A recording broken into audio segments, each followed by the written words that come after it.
Hello there, I'm Enviroboy. This is my channel. Man, I want to do some writing. I don't know. I don't have much to say about it. I just want to do some writing today. Been a couple days since I've been able to sit down and actually productively get stuff done. And I'm feeling the itch. I'm feeling the urge to do it. I mean, that's, it's kind of like what else is new, but it's good to feel motivated, right? So we're going to take advantage of that. We're going to do some writing. We're going to work on our... Oh, we're going to do what we usually do. We're going to warm up with a rune or two, and then after that, we'll go ahead and start working on some of our world building stuff. I got a few ideas of stuff that I think I might work on today. We'll see where the day ends up taking us, but yeah, let's do it. Let's get into it. I don't know. I'm going to be better about not taking too long and just sitting here gabbing about crap. Let's see here. I'm going to go ahead and start us off. I'm going to start off without the kitty cat cam here. We'll eventually get that going if she decides to come visit us. But you know what? Actually, hold on. Maybe we can get cat cam going. Hold up. Hold up a hot second.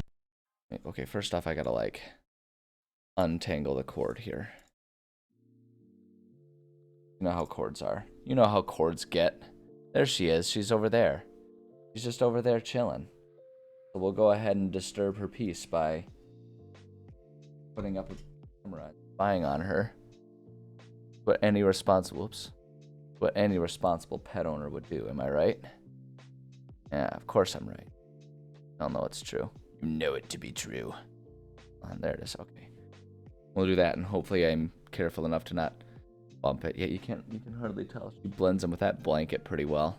Or maybe that's just me. I'm colorblind, and I know that she's white, brown, and black, as calico cats are, and I know that that blanket is green and white, which in many ways makes it look kind of like gray or black and white, so maybe it's just me that sees her as blending in. But at any rate, who cares? Let's do some writing. Let's build a rune. We're working on Fog Cloud as the next spell on the list here. I want to do it. Can't stop me. You can't. But maybe technology can if it takes too long. First level spells, filter that. First level conjurations. Yeah, you're gonna see my arm reaching across occasionally for my iced coffee here. Tasty. All right. Fog Cloud. Ooh, this one might be short. We might be able to fit in 2 today. Copy that. Oh wait, hold up. Actually, there's a mistake to copy that because we actually have to, in the first place, grab our template here. Bring it up. Oh wait, hold on. There's one thing also. It can imbue. Oh, and actually, now that I'm looking at it, I need to. We're here. I'm looking at it. I'm gonna fix it. I'm gonna make it right. Because it bothers me every time. Every time I have to fix it because the way it is bothers me. And so why don't I take the time to do it? I'll tell you why. It's because I'm a lazy son of a gun. But we're doing it today. Remembering, I'm feeling focused. I'm feeling on top of everything. And I can't wait for something to prove to me that I am not on top of it. But we're starting off strong. There we go. Okay, now I can copy that. And we're just going to replace our fog cloud here. Replace that up here. There we go. Good, good, good, good. Now we can go ahead and take the spell as written. Bring it over here. Excuse me, I'm burping from my coffee. That's a weird thing to have happen. Paste that there. All this extra stuff because the links just kind of end up being weird and in the way rather than being helpful and functional. Take that, bullet point it up. There we go. Good to go. Oh, fog cloud. All right. You create a 20-foot radius sphere of fog centered on a point within range. Okay, so the item, obviously, if it's an imbuement, it's going to be the item creates a 20-foot radius sphere of fog centered on a point, or instead of centered on a point, it's going to be centered on itself, right? The item. That's what it does. The sphere spreads around corners and its area is heavily obscured. It lasts for the duration or until a wind of moderate or greater speed, at least 10 miles per hour, disperses it. So here's the tricky part with it. The item as a baseline just kind of produces fog, right? It's an imbuement. It's just always there. Always doing its fog production thing. That's just what it does. Sorry, I just noticed Cat Cam. She's so sweet. I wish I had an easier way to zoom it in. There are ways to zoom it in, but I don't know if it's going to mess with the stream. Sometimes OBS can be really finicky about that kind of stuff, and I'm afraid to break it. What I gotta do is I gotta play with it with just like recording something rather than streaming it, but that requires that I have time to do it. That's for the duration or until a wind of moderate or greater speed, at least 10 miles per hour, disperses it. So my thought is the item, the sphere spreads around corners, and its area is heavily obscured. Instead of it lasts for the duration, I'm just going to say it persists unless a wind of moderate greater speed. So it persists unless a wind of moderate or greater speed, at least 10 miles per hour, disperses it. The thing about it is, so I like it to be just sort of a state of the. Okay, here's an idea. I'm gonna add an extra bullet point to it. The fog is always present unless the item is contained within something waterproof, in which case the fog cannot permeate and spread. There we go. Which, like, is kind of tricky because it's like waterproof in medieval times. Like, unless you're putting it in like a water skin or something like that, it's going to be tougher for them to achieve. But screw it, I'm giving them a permanently magical item. There's going to be limits to it. There's going to be caveats. There's going to be difficulties with this. You can deal with it. So I think that's good. So it's like, it just always does that. So the only way to contain it is something waterproof, which to me makes sense because it's explicitly saying that it's a fog cloud, which tells me that I mean, it's basic fog. It's not like smoke that we might call fog, right? Because we use the term fog a little loosely in real life. But, like, practically speaking, fog is just moisture. It's like it's a cloud that's down on the ground, and a cloud is like semi-condensed water in the air. So if it's waterproof, you can contain it, right? So I think that works. And I like that. At higher levels, when you cast this spell, when you imbue the item at second level or higher, the radius, man, I'm having a hard time enunciating my words today. I don't know why. Maybe I'm drunk. I don't know. It's hard to say. I know I'm not. But it would be, I don't know. But that's not funny. It's not funny if I admit that, so I take it back. I might be. The radius of the fog increases by 20 feet for each level above first. That's perfect. How it's cast, always active, contained by waterproof items. The range, 20 foot sphere or larger if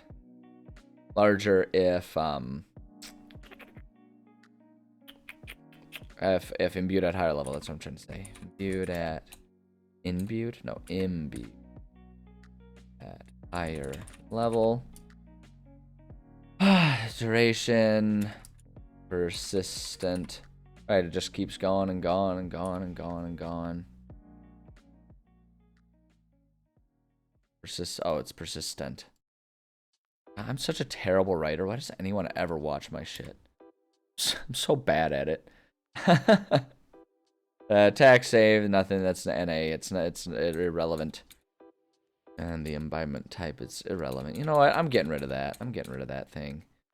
Like that part of it. I don't even remember what my mindset was when I added that there. It was something about like determining whether something was like a persistent thing versus a temporary effect or something along those lines. But that's just it's already in everything else. It just kind of doesn't make any sense. Type of item it can imbue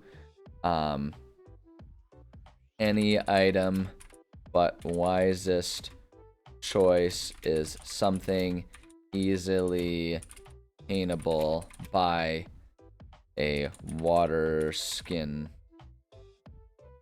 Water skin? How do you spell water skin? I don't know. Let's see if OneNote has any suggestions. Nope, it wants me to say water skiing. That's containable by a flask. Whatever. I'm not gonna mess with it. My spelling, as demonstrated, my mastery over words is not on point today, so we're just gonna go right on past that. This is something easily containable by a flask. Yeah. The item creates a 20-foot radius. Oh yeah, we already got that type of item. Example item here. We're going to say I don't know, a fog orb. We'll say quite popular among thieves. Do know how to spell thieves, and I do know it's a real word. Despite OneNote pointing out that I spelled it wrong. Quite popular among thieves, but also commonly held by important leaders of sorts. This orb produces fog, making it easy to make a quick getaway if needed. Also popular among children playing tag.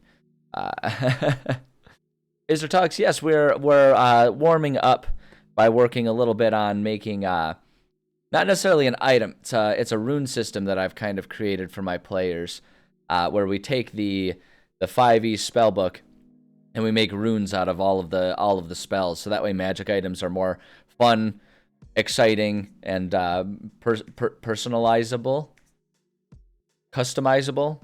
Yeah, that's probably it. Yeah. And my players have a lot of fun with it, and it creates some wacky items. So we're just kind of doing that, and I like to use it as a little warm up for writing because it kind of helps get my brain in the right mindset. It's different from Rune Knight runes. Yeah, it's most akin to the rune system that you would have in Pathfinder, where it's just like a stone or a rune that's imbued with magic that you can transfer onto an item. It's a bit more involved doing it because I always felt that Pathfinder was a little generous in that. It's like, hey, you have an item. Now it's on, like, you have a rune. Now it's on your item. You know, or you can just, like, take it off. It's like, no, it takes some work to transfer the magic and stuff like that. But, yeah, that's the closest to what it is. So that way, you know, when we're playing 5e, which everyone plays 5e because, I mean, you know, you can get the damn books from the library. It makes it real easy and accessible for a lot of people. But this way we can have fun with a rune system, even if we're playing just D&D. So, but yeah, it's a lot of fun, and it's, like I say, just for a creative writing exercise. It's a really good way to sort of warm up the brain juices before I dive into the world building proper stuff that I like to do. So yeah, we're working on Fog Cloud right now. Which basically just it's an item that makes clouds. I don't know. I always like describing things in the most like boring, bland terms because you can make anything sound boring if you try to. But we've got the basics of it. Pretty straightforward, this one is. But now we get to have fun because as part of the crafting process, there's always the chance that they might go ahead and accidentally make it sentient or cursed, which is always a fun risk. So if it's sentient, I always like to kind of create special bonuses based on what personality. You just like roll a die for random personality to see what the item ends up being like, and it kind of adds little bonus traits to it, sort of as a positive antithesis to if it's a cursed item. Cursed items are always kind of shifty, but players will try and experiment. Exactly, and that's like the whole point of it too, because I say it all the time, I'm a DM who revels in the chaos of a game. The more random, bizarre, chaotic everything is, the more happy I am, as long as it's not like random destructive. Like if people are just being random and deleterious to whatever the group is trying to do, obviously that's a problem. But like if we're in the middle of combat and there's like 2 people are possessed, 1 person's unconscious, 5 people have like random crap going on, half of the map's been blown away by this, that, or the other thing, I love that. I love when everything's chaotic. So the more players experiment and play around with these types of items to make weird, random, bizarro magic combinations and stuff, the happier I am. I love it. So if it's sentient, right, like I say, we kind of like to give little bits and pieces, like little bonuses based on the personality trait. And all of them are, even like evil is meant to be useful and positive towards the owner. So basically the way I do it is if it's good, it'll do something good for the owner. If it's evil, it'll do something mean to the target. Right? So it's like, because there's 2 ways to help someone. You can either be helpful directly or you can be harmful to their enemies. So it's like changing those 2 things. If it's lawful, it's a bit more focused in its targeting, but maybe a bit more powerful. With chaotic, it has a wider range of effect, but is usually a little less powerful. It's kind of the approach that I try to do. Things change depending on the nature of the spell, but that's the baseline that I like to try and follow. So, like if it's good here, I think, you know, how the hell do you like make fog a more beneficial thing? I don't know. Maybe it's delightfully moisturizing and they just don't, you know, and if they have any sort of like, you know, chapped lips or something like that, it has the effect of lip balm. I don't know, man. Healing fog could be. It's not just like flat out making it healing. The only risk with that is that, like, because the fog is like constantly persistent, right? Like so when you imbue an item, the way I always see it is it makes that spell effect persistent, which is oftentimes a blessing and a curse in its own right. And so if it's a healing fog, it basically gives them free persistent healing because the fog persists unless they cover it up by something. And that might be a little overpowered for like a level 1 type of rune. That's the risk. Like, what I'm wondering is if maybe we can do something like... Although I feel like that might be more so the lawful side of it, being more direct about where it puts the fog so that it's a bit more directly helpful. I mean, for evil, I like the idea of it. Oh, here we go. Okay, all right, here's an idea.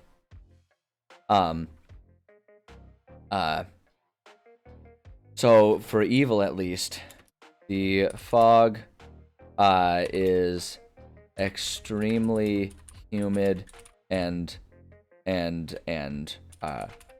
rank for enemies of the owner.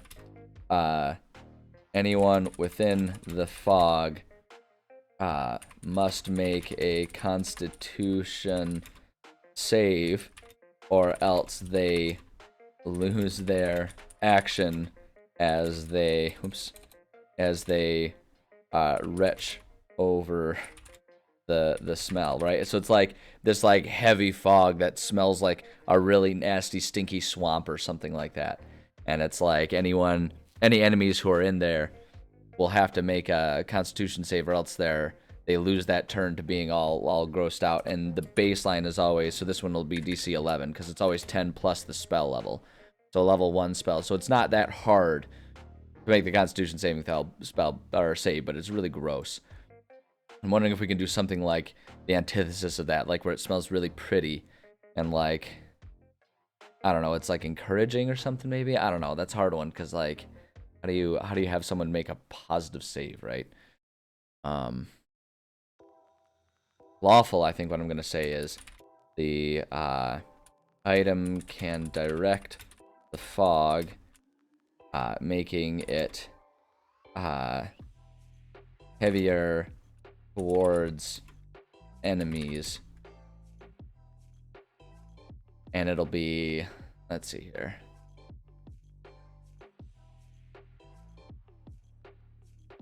I'm wondering, what would effect would that have? Because the fog's already supposed to be pretty heavy. I guess I don't know that that necessarily would change anything. Direct the fog, making it heavier towards enemies. We'll say towards enemies and lighter towards allies. Allies are not affected by the standard. Actually, here, let's try allied visibilities. A lot of I's in that word. Allied visibilities are not. No, that's unclear, because then it's like, oh, does that mean allies are easier to see? And it kind of is, but like that's not really the point of it. Allies' visions are not impaired by the fog.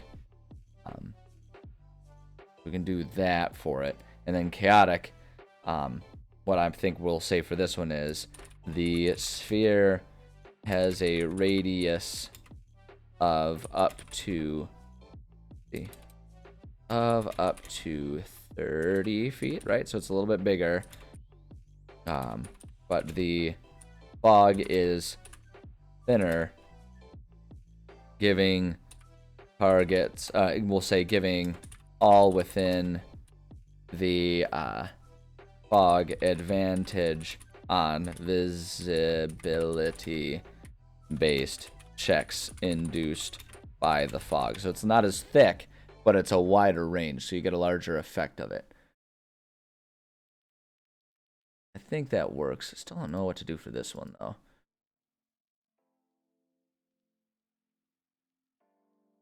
Almost wondering if we can maybe...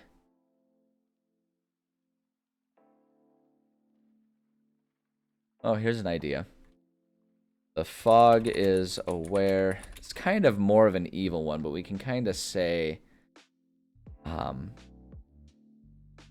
I think we can still kind of get away with this as good, just because there's only so much to do, right? So the fog is aware of where enemies to the owner are. It thickens the fog around enemies. This is kind of, I don't know, that's actually kind of the same.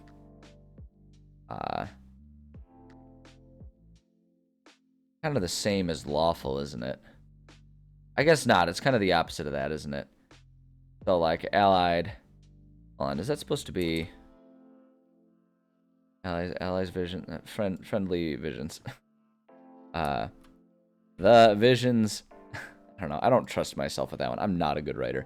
The visions of friends of the owner are not impaired. There we go. Bada bing, bada boom. We got it.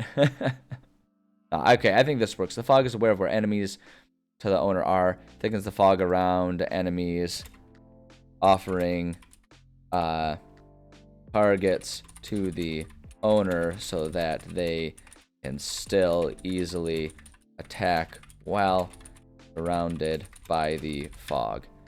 Is sort of the idea here. It's kind of a stretch. But hey, you know, we're just kind of making stuff up as we go. So, you know, it's fine. And the other thing about it, too, is it's always like, this is kind of, all of it isn't meant to be like hard and fast. I mean, it's all homebrew stuff, obviously. So it's all naturally going to be a little higgledy-piggledy about stuff. And so I always kind of figure these are more guidelines. And so you can discuss with a player, you know, as they're creating stuff, whether or not it has different things going. So yeah, exactly, it's creative exercise. You know, it ends up being a practical thing because I use it in my game with my players, but it's all malleable and changeable. I mean, that's the beauty of these types of games, is rules can be modified to make them make sense, make them more practical, more functional, what have you. So it's kind of like, good enough is perfectly acceptable. It's not just good. It's good enough. And that's what I strive for. I strive for good enough in everything in life. So I'll take that. I'll take that. Maybe not the best thing I've ever created, but it's kind of a tricky one to figure out sentience for. I mean, what does a sentient cloud do, right?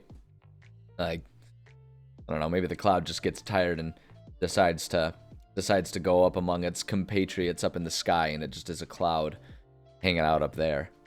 And they welcome it, and it starts its own life. And your item becomes a normal item again. I don't know.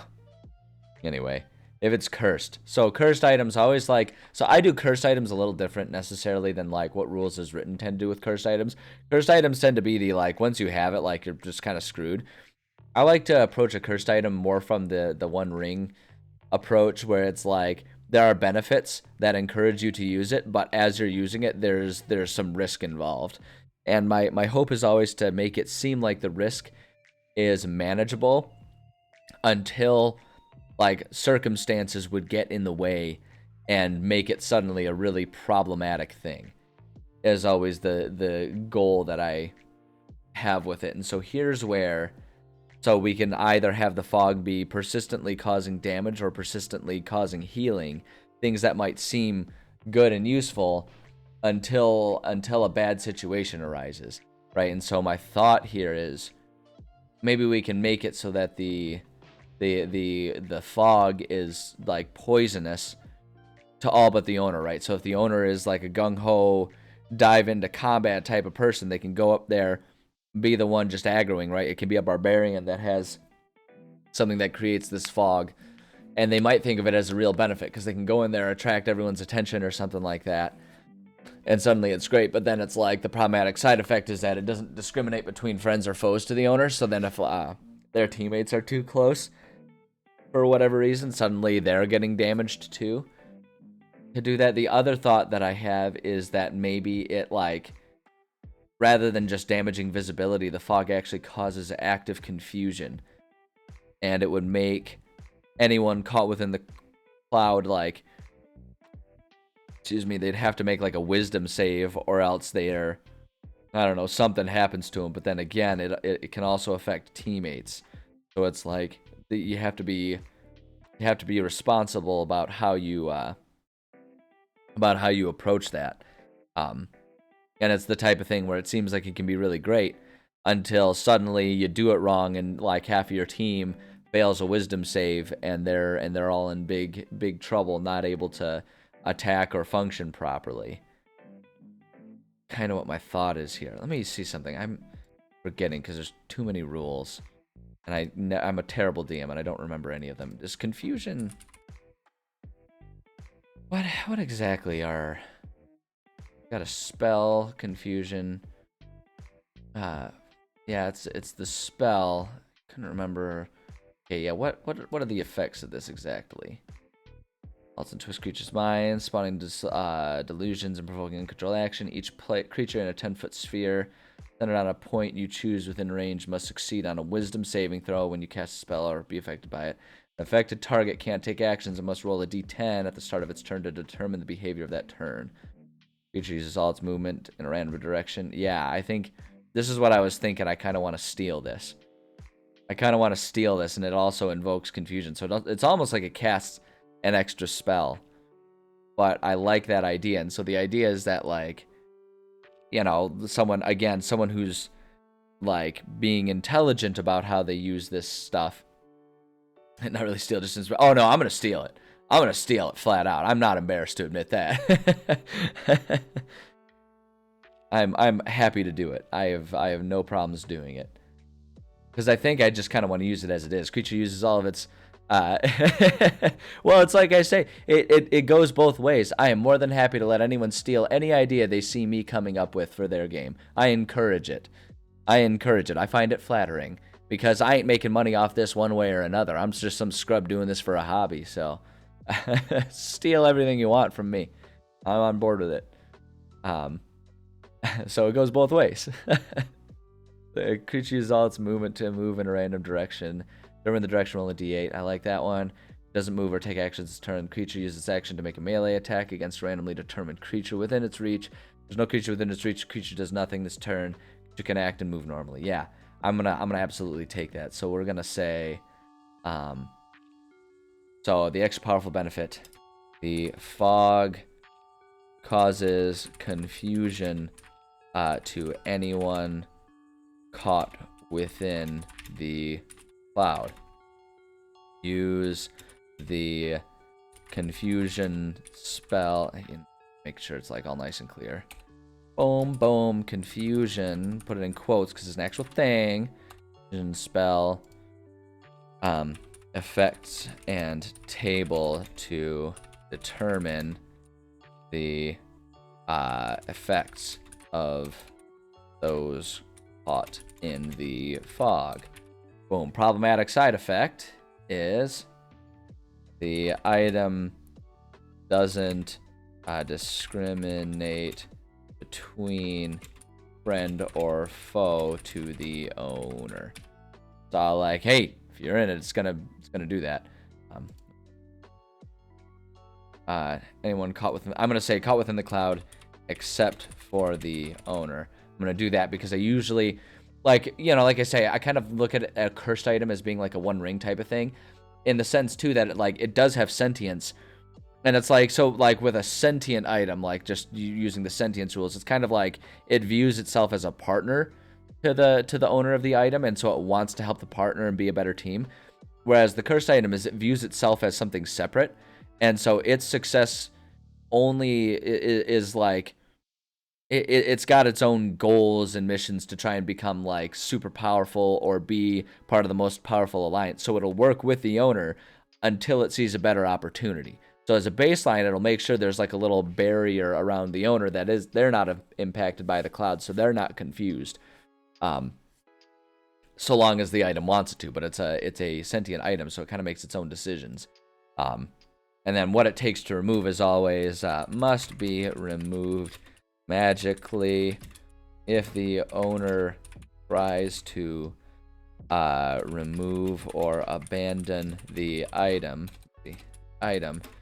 it will cause confusion to the owner. Let's see here. Let's see, Admiral Cry. Yeah, that's right. It's just a real sad boy. Now, actually, what I think I want to do is it will cause confusion to the owner, as well as convincing them to pick the item back up. Right. So it's like, you know, it's a little bit of a stretch in the way magic works, but basically all the items, like if it's a cursed item, it's not that it like magically binds to you per se. It more so just has enough influence over your mind that if you try to leave it behind, again, it's like the one ring type of thing, where it's like it has the influence that it'll basically just convince you, no, you don't want to do that. No, you don't want to leave me behind. You don't want to do that. And it'll also usually punish you in some way, shape, or form, is what I like to do with it. So I think that works. I think the cursed is a lot better than necessarily the sentience for this one. But I think ultimately that works. It fits the bill of what I like to try and do with these. And it would be definitely fun. There would definitely be a lot of added chaos if someone had just like a sword that created fog all around it or something like that. Which is ultimately what my goal always is. The more chaos, the more insanity, the better. Just spot on beautiful. Yeah, I like that. I like that well enough. I also thought of another use for, I kind of mentioned it, but I also thought of another use for the fog orb basic item. Is that school kids, if their parents have one, they like to take it for the sake of like hide and seek or tag or something like that, so they can cheat at games because they have this fog cloud.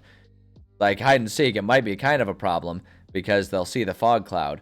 But the flip side of it is you have to be able to capture them when they're in the fog cloud. Or alternatively, if someone thinks they're going to use it, they can leave it somewhere, let the fog cloud be produced, and then they go hide somewhere else. Boom, misdirect. Devious little children. Excuse me, swallowing my own spit. No big deal. No big deal. It's what I always do every day. Alright, that's good. That's a good warm-up. I'm content with that. It works. It works, and, you know, as we say, most importantly, it's just for fun anyway. That's what all this stuff is. It's all just for fun. So who cares? It's fine. We can change it if we need to, or leave it exactly as it is. It's whatever. It's our game. As long as my players are having fun, we're playing the game right. That's how I view it. So with that done, I want to work on our campaign a little bit. And we've been working on sort of readjusting these templates that I sort of set up for myself when I'm doing my world building here. The only template we haven't done anything with here is our dungeon template. And I don't know if there's a whole lot that I want to change about this, but I haven't looked through it, and so I want to take a look and make sure it's got everything as I do want it here. The big thing is I've been kind of readjusting to try and make everything a bit more adherent to the concept of the who, what, where, when, why, with the how of a campaign being what the players do, and so everything else being important details to have written up for the sake of world building. Not even like, you know, and it's one of those things where it's like if players don't encounter everything, some DMs find that discouraging. I am totally fine with that, because world building is its own hobby for me. It just plays nice with being a DM too. So I can kind of tailor one to fit the other. So, but I enjoy the world building regardless. Do I put the templates on OneNote? I am using OneNote, and people have been asking me, and one of these days I'll actually figure out a way to do it. People have been asking for the templates, and I have no problem sharing them. I just haven't found a good way to do that. And so one of these days I'll figure out, I'll create a separate OneNote. I'm pretty sure you can just create a separate notebook and you can put it on like CloudShare type stuff, and people can just download the notebook itself. And so I need to just create a separate one of all of my templates, of all the different iterations too, because I've gone through a lot of different iterations, and different people will like different ones better based on everyone's different writing style. So one of these days I'll actually do it. I'll put my money where my mouth is. The hard part is always that it takes time to do that, and my schedule does not really allow for extra time. I don't have a whole lot of it. All of my time is pretty bookmarked every day. Like, I'm lucky if there's a day, like I'm lucky that right now my schedule allows me a couple hours on weekends to just chill and not do anything. Got into world writing stuff. Well, welcome to the hobby. I love world writing. I love world building as a hobby. I first got involved and excited about the hobby way back as a kid. Like the earliest influences of it, where the first time I watched my older sister play Myst, and the concept of there being a world in a book just fascinated me, and I loved that idea. And so ever since, it's always been a fun thing for me to imagine a world and imagine how I would put it on paper so that it can then be brought to life for people, right? And so that's what the hobby is for me, which is why, again, I don't care if my players don't encounter everything, because I'm doing it for the satisfaction of just world building, and I absolutely love it. It's one of my favorite hobbies, and so it's and so D&D just kind of fit in nicely with it. I was like, oh, there's a place for me to use and share the worlds that I'm building just because I like doing it. Great. Those, of course, D&D shows. Yeah, that's a lot of people's origin stories. Is like they get into D&D first in some way, shape, or form, and then they get into world building. I'm weird because it was a little opposite for me. Like I loved the idea of world building, and I wanted to do that. Like I always am fascinated by some of the systems that other world builders will come up with. Like some people will use a deck of cards to randomly create what goes on in which place and stuff like that. Whereas for me, it's much more of like I come up with an idea and then I have my world and I can actually pull up the map of the world. We're going to need a couple maps anyway. Come on, there we go. Throw it up, Wonderdraft. I trust you. Okay, let's open up world map here. We can get that going. It'll take a second. Takes a hot second for it to load all that up. But yeah, I have my world here. And so when I come up with an idea, I kind of think about where in this world that would take place and all that kind of stuff. So I have kind of vague ideas of what exists in all these, whereas some parts are much more fleshed out than others. Just depends on what I've been in the mood to write. And these days, a lot of what I'm writing is very dependent on what D&D campaign I'm running. So right now, we're kind of up we're in this hex right over here with the city of Rhodanos, and that's the campaign that my players are presently in. And so I'm kind of writing ahead of where they are. Yeah, I understand. I definitely understand the whole money thing. But Wonder Draft is great. There's oh, I'm trying to remember there's a free online resource that you can use for world building that I used to use. I'm trying to remember what it was called. Hold up. Let me see here. I'm just gonna, just so it doesn't accidentally log in, and I don't want to like dox myself and give away credentials. But world building map maker, something like that. Let me see if I can find the one that I used to use. Yeah, here it is. Here it is. It's called Asgar's Fantasy Map Generator. I don't have links. I don't allow links in my chat just to manage bots and stuff. But let me type down in chat how that's spelled. World Anvil is a really good one. World Anvil is a really good one for mapping. I used to use. Hold on, let me make sure I'm spelling it right. I'll put it in chat. You'll have to Google it, but if you Google Asgard like map generator or something like that, it'll be there because you can customize. It'll generate a map, and then you can customize it however you want. So you can just kind of keep generating until you have something roughly where you want, and then you can customize and change things, and it'll use your browser history to like save it, or it'll give you a seed so you can reload the exact seed that you've created in the past. Okay, hold up. Azgaar. Asgard, we'll say Asgard map generator. I used to use that a whole lot before I got Wonder Draft, and it's completely free to use, and you can just like, so okay, it doesn't have any of my personal credentials, so like this is the type of map it'll generate, or you can refresh. We'll leave the page, refresh it, right, and so it'll generate a random map with all kinds of stuff like here, and it'll talk about the changes. And you have your menu and all that kind of stuff here, so you can change the style of things, style presets. So you can go with like ancient, and we'll change that. So it'll change the map style and stuff like that for stylistic things. You can click on any of these. You can like edit the label with the words here. Okay, how do you? I gotta remember how to do everything here. Let's see, how do you? Okay, yeah, you can go there. There it is. So you can sort of change things. Element name, you can call it the Kingdom of Pooh or whatever. And then you should be a way to change everything. I think it just automatically will save that. I don't remember. It's been so long since I've used it.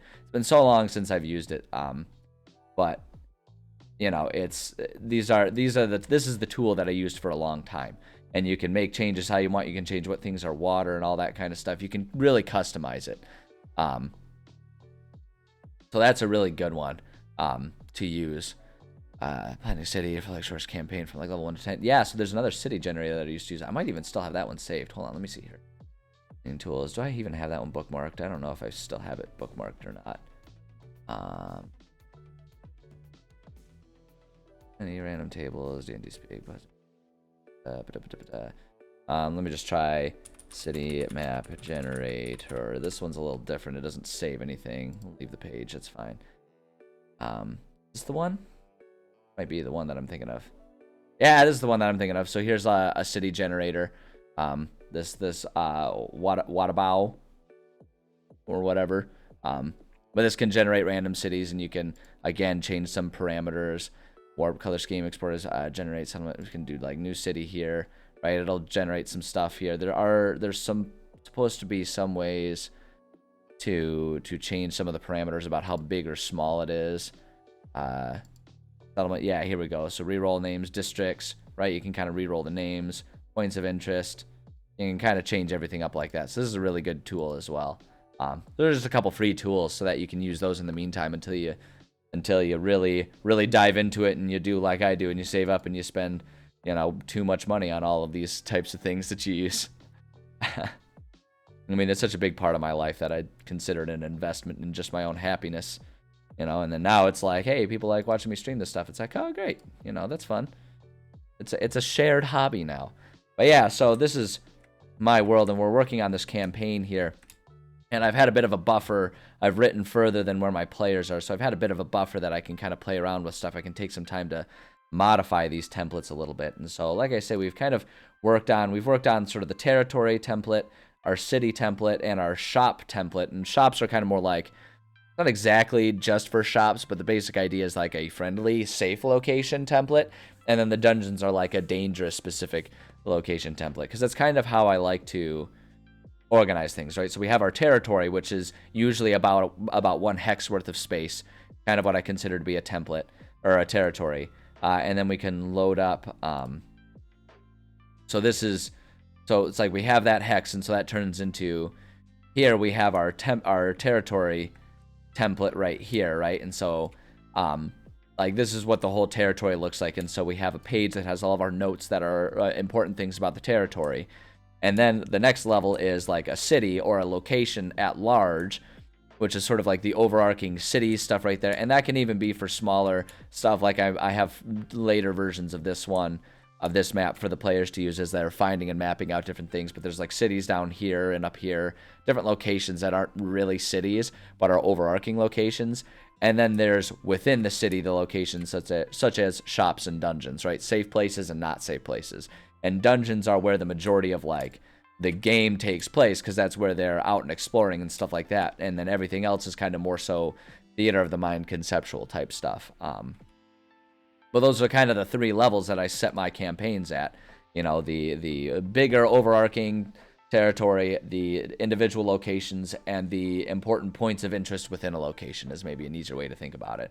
And so we have our shop template, which has sort of like all of the information about friendlies, right? It's like if it's not a shop, then we can kind of get rid of the inventory part of it and just sort of discuss what that location is like. So it's like if they find a safe house or something like that, or a I don't know, like maybe there's like an important story beat for someone's side story where there's like they have a mentor or something that exists within there. That can be their house and stuff like that. Just places to put the information that's pertinent there. And then the dungeon template ends up being when they're doing dungeon crawls and entering enemy locations and all that kind of stuff. So we have everything else. Like this one's the only template that I haven't really modified, because you know, as you go along, your interests and your needs and your writing style and stuff like that will change over time. That's just naturally how it goes. So I try to keep my templates keeping up with that. And so I've been thinking a lot more about trying to be a bit more explicitly focused on covering all the who, what, where, when, why of all the locations, because those are the important ones for world building. How is either like if you're writing a historical event, you can write the details, or in a game like D&D, the how is what your players come up with, right? All the stuff that they do, that's your how, right? Everything else is information that they utilize for determining how they go about doing stuff. And so I kind of am trying to make sure, and you know, for a lot of these templates, you know, we look at the territory template, and I've like very explicitly set up, you know, the why/how. So again, with the history, there's the whys, the wheres, the whos, the whats, you know, and the whens, which are sort of all of our story beats. So I've got it pretty explicitly laid out. Because what I've realized is the way I've had things beforehand, though all of the information is pertinent, it's not all of the pertinent information that I need, and I end up missing some of these things. So that's why I like putting these templates and just kind of making them as explicit as I'm making them. The dungeon one I might do differently, though, because the necessary information for a dungeon, because there's so much more, like the dungeons are the most actively how-oriented parts of a game, where like that's what the players are doing everything. It just functions differently than a lot of these other places that are much more conceptual. These are much more like active locations where players are actively influencing the world around them. So these ones, they necessarily need to be a little different here. And so I want to go through and take stock. I don't know that there's a whole lot that I'm actually going to change about these, because this has largely been working pretty well for me. But I wanna modify if I need to. Oh yeah, they have lots of info. It just ends up being structured very differently.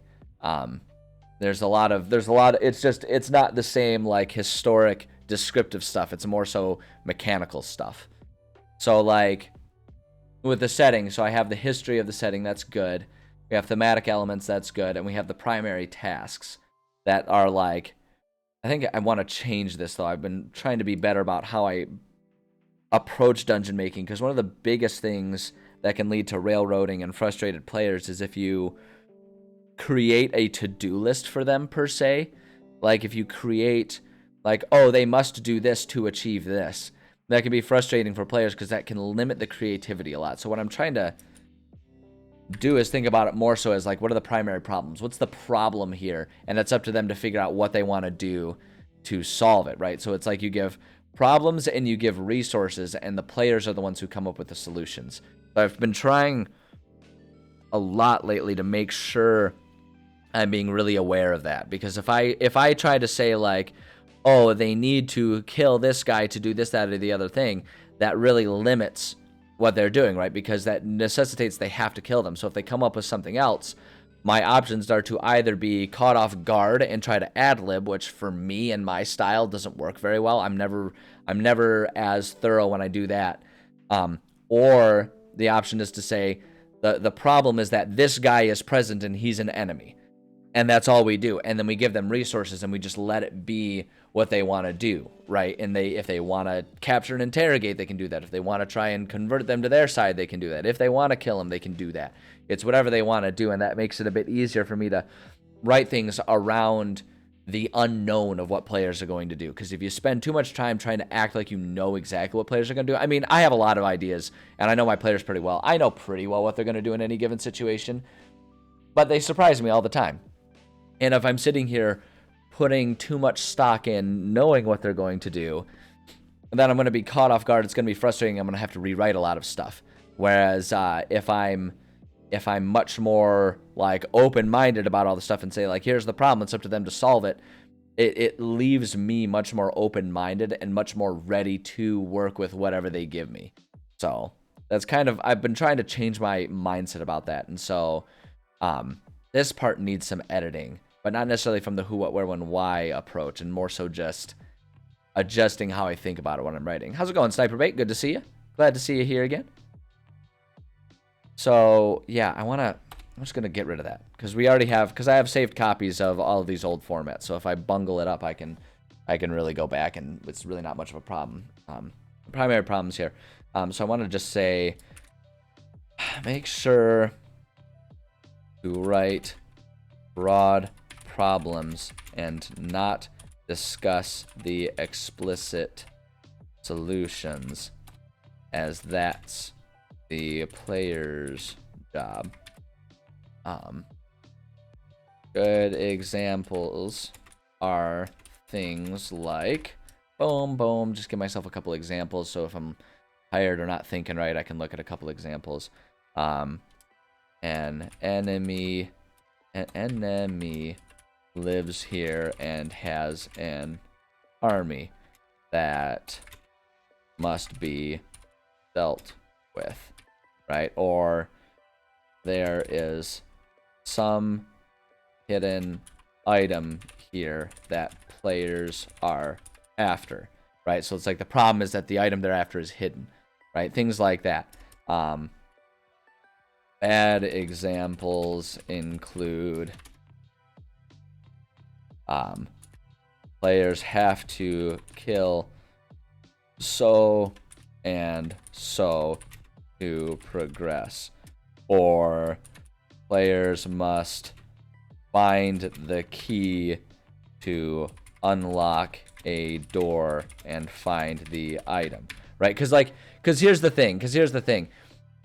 Even if you write down players must find the key to unlock a door and find the item, right? Even if you are willing to ad-lib and allow them to lockpick, right? Even if you're willing to do that, one of the problems that you can run into if you're thinking about like, oh, the first step is they find the key, the second step is they open the door, right? Even if you approach it that way, if you're writing that way, you're going to be more inclined to put important events or important resources surrounding those keys. So if they bypass that, that will lead to those situations where players don't encounter everything.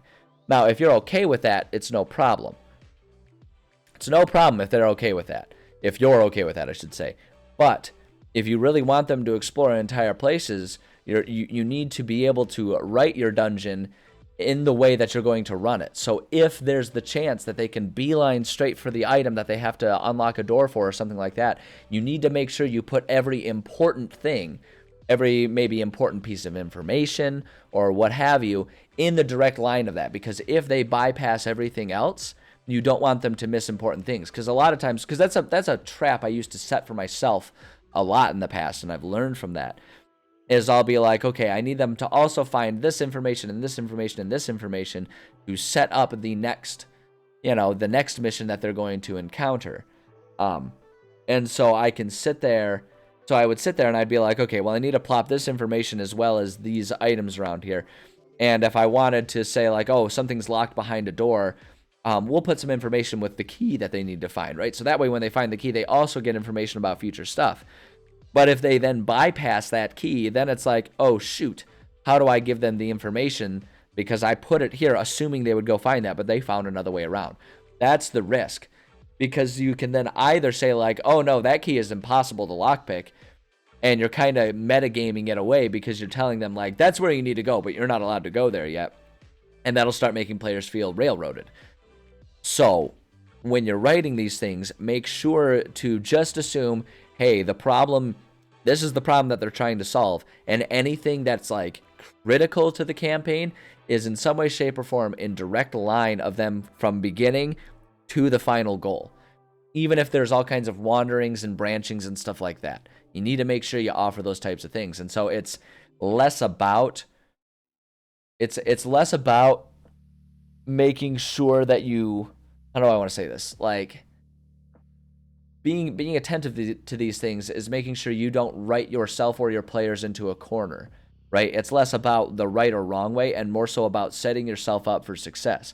Because again, even if you're willing to ad-lib, it can get really clunky if you have to ad-lib putting an entirely different part of a dungeon in their way because they found a different way to go about than you had planned because you tried to plan the solution, right?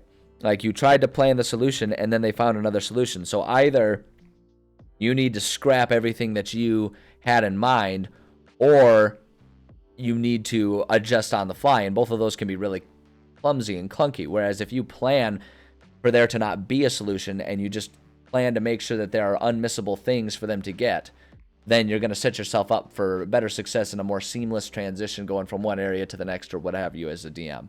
And I know that's it's kind of conceptual, and I feel like to a certain degree you just kind of have to accidentally make some mistakes every now and then until that really sinks in. But it's one of the more important things I've learned when writing as a DM. So like I'm trying really hard to change that type of stuff, and that's a lot of where this making sure my world building includes the who, what, where, when, why, and not any sort of hows other than, like, again, writing up histories of places. You can write the how, you can write what happened to get to the current place, but in present and future times, don't write any hows, right? And so I'm trying to focus more on the who, what, where, when, why, because putting those things in there, those are all resources that players can end up using. And it creates sort of this redundancy, right? So it's like, assume that I need them to find certain information before they leave a dungeon. I can plant that information 3 different ways. I can put that information in 3 different ways within the dungeon so that they're just, the odds of them coming across it are there, and then it reinforces it if they find it multiple times. And so it's like, oh, they know that's important now because it's been brought up a couple times. So, I don't know, I'm kind of on a soapbox at this point in time, but it's a lesson that I've had to learn slowly to improve my writing. So I'm hoping I can just explain it and save some people some time of heartache of trying to scramble and figure out what to do because your players did something different. Julian Million, I'm doing well. Thank you for asking. Hopefully the same is true for you.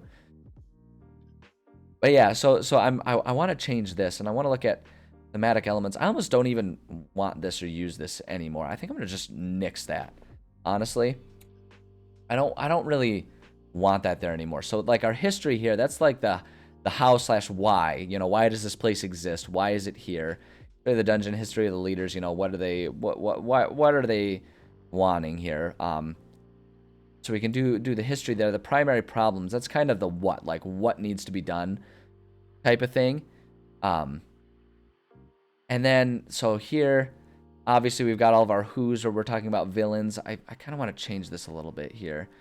And the XP breakdown, that's just a mechanical thing that relates to the who, right? To any enemies or allies that are there, based on just like how many XP are they going to get from this, that, or the other thing.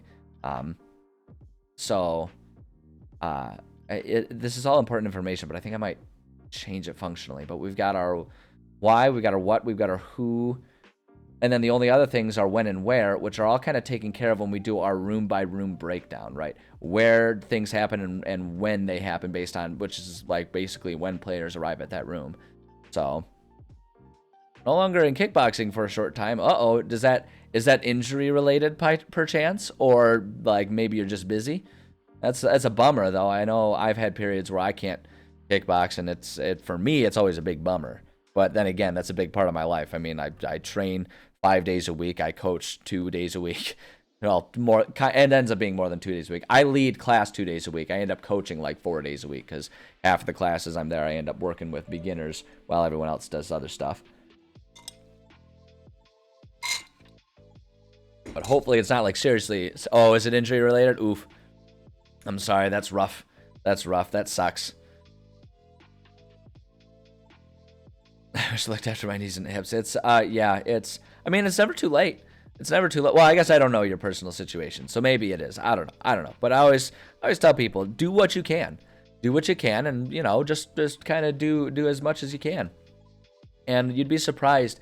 Like, one thing I tell people, this is me kind of dipping into my coaching brain a little bit. You'd be surprised what you can still, like, the amount of activity and health you can get out of yourself if you start putting the effort in. It doesn't matter how far gone you are. You'd be surprised at how well the body can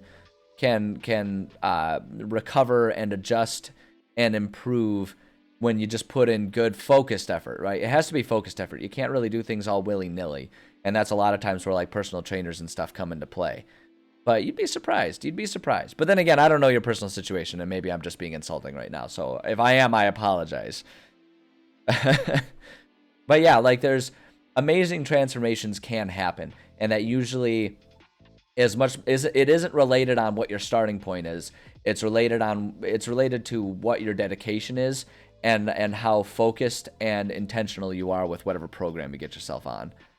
So like, I guess I would say, yeah, just don't be too down on yourself, right? It doesn't matter how far. I mean, so here I am. I coach kickboxing. I'm gonna go ahead and sidestep. Here a little bit. We're gonna go ahead and get distracted because this is an important thing that I feel passionate about. I started kickboxing when I was in high school. When I was in high school, I was not an athlete. I did a little bit of tennis. I was not very good at it. Right now, I am 5'10".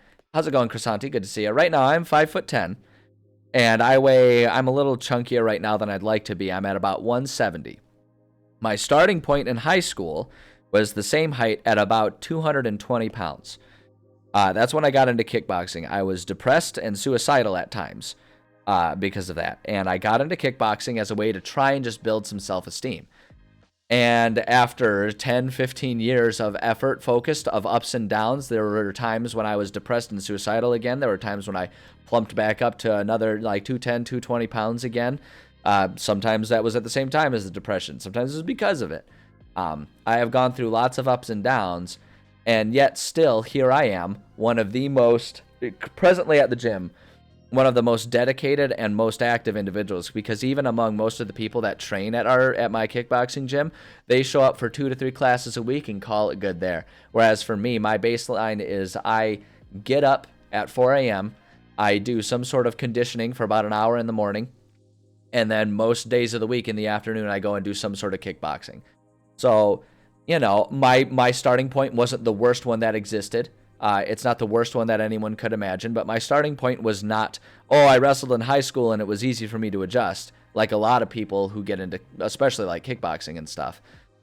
It's a starting point of I was a train wreck and I never believed I was capable of being an athlete. And then here I am now. I have stepped in the ring. I have done competitions. I'm not the best competitor because I got a late start in it, so there is a certain degree of, you're gonna reach a ceiling, and my ceiling is a bit lower because my starting point wasn't, an athlete training my body to be physical at, 16. So my ceiling's a bit lower, but I'm still pushing past what I thought my ceilings were. So, that's just my personal story, and why I'm always willing to say, like, just be willing to have faith in yourself and give a little and give yourself some confidence and some effort, because you might be surprised at what you can accomplish. So just again, another soapbox here, but a little bit of motivation, hopefully. Sorry, Crisante, I see you're writing a bit of a story here for me. Let me try and catch up. I just wanted to get through my point there. Oh, I'm so sorry. Oh, that's really sad. That's really sad. Oh, I'm so sorry. Hopefully you guys get good news. That's a real bummer. That's a real bummer. Cats, they do that sometimes. They get into where they're not supposed to be. Hoping the best for the little fuzzball. I know I'd be devastated if my cat got into something, which is why I very frequently am rather harsh in my yelling and stomping and clapping at her when she gets into something she's not supposed to be, because it's basically just trying to train her to not get into things that I know could hurt her, even if she isn't aware of that. So, but it's a cat. Cats are hard. They're headstrong and hard to deal with. So hopefully it all pans out for you guys. I'm sorry to hear that. That's a real bummer. A genuine bummer. Yeah, that's a lot of times what happens. That's a lot of times what happens. People using some sort of pest control, and the cat is an accidental collateral from that. That is very common. Back when I was in the veterinary field, we would see that a lot. Cats and dogs both, because they just they do their thing, and someone else is doing their thing. No one did anything wrong or malicious. It happened. So I'm sorry about that. Hoping for the best. Hopefully you come back with good news. Moving in the very near future. That's the hope. That's the hope. What the heck am I supposed to be writing about? I'm supposed to be writing about D&D stuff. I remember what I'm supposed to be doing. Kind of. Let's see. You know what I'm actually going to do? I have to run to the bathroom. I'm just going to run an ad break, so that way we can get a little bit of time without one of those in here. So I'm going to run an ad break. If any of you guys are subscribers out there, you guys get some retro commercials. Everyone else, you got to deal with regular commercials. But I'm going to do that while I'm taking a whiz. And when we get back, we're going to work some more on this template, and then we should have plenty of time to work on the template a bit and get into actually writing some stuff. So sit tight. I don't know, it'll be like 1-2 minutes tops. And I'll be back very soon. So I appreciate your patience, and I will see you very shortly. Was that a problem over the weekend? Yes, cracked 40,000. 40,000? That's a company record, isn't it? I think so.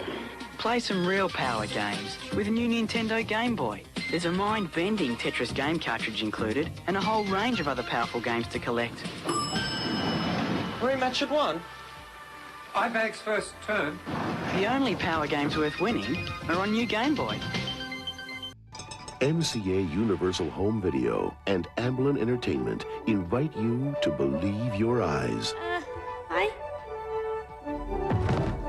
Man, I saw a ghost. Ghosts can't hurt you. Yes, again, bone bag! And let your imagination come to life.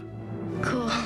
Casper, this is beautiful. Casper, appearing on video cassette for $22.98 or less. Look for the free Pepsi mail-in offer.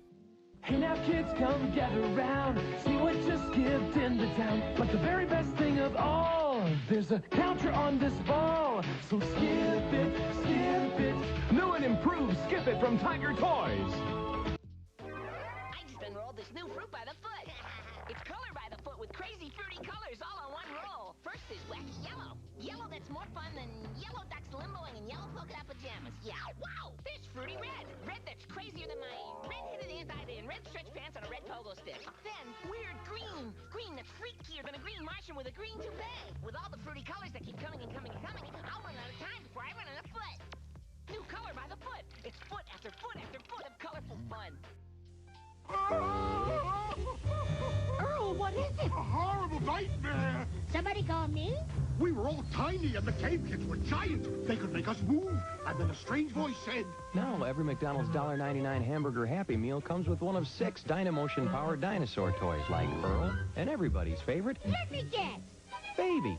One with each $1.99 McDonald's Happy Meal you buy your kids. What you want is what you get. And I heard music. At McDonald's. They'll eat your home! They'll eat your homework! They'll eat you! All right. Appreciate your patience. Hopefully that wasn't too miserable for you guys. I don't know. I hate commercials, and so I always just assume everyone else hates them with as much of a passion as I do. But that's why I like to try and run them when I'm not here, because it's like, hey, we're not doing anything anymore. Let's go ahead and try and get some out of the way. So at any rate, yes, I want to work on this. I want to look at this a little bit, and I want to change. Sorry, I'm bumping my desk because I'm adjusting, getting comfortable again. Gotta get myself all nice and comfy cozy here. I can't write if I'm uncomfortable. Alright, so let's see here. So for our setting, we've got our history, we've got our primary problems here.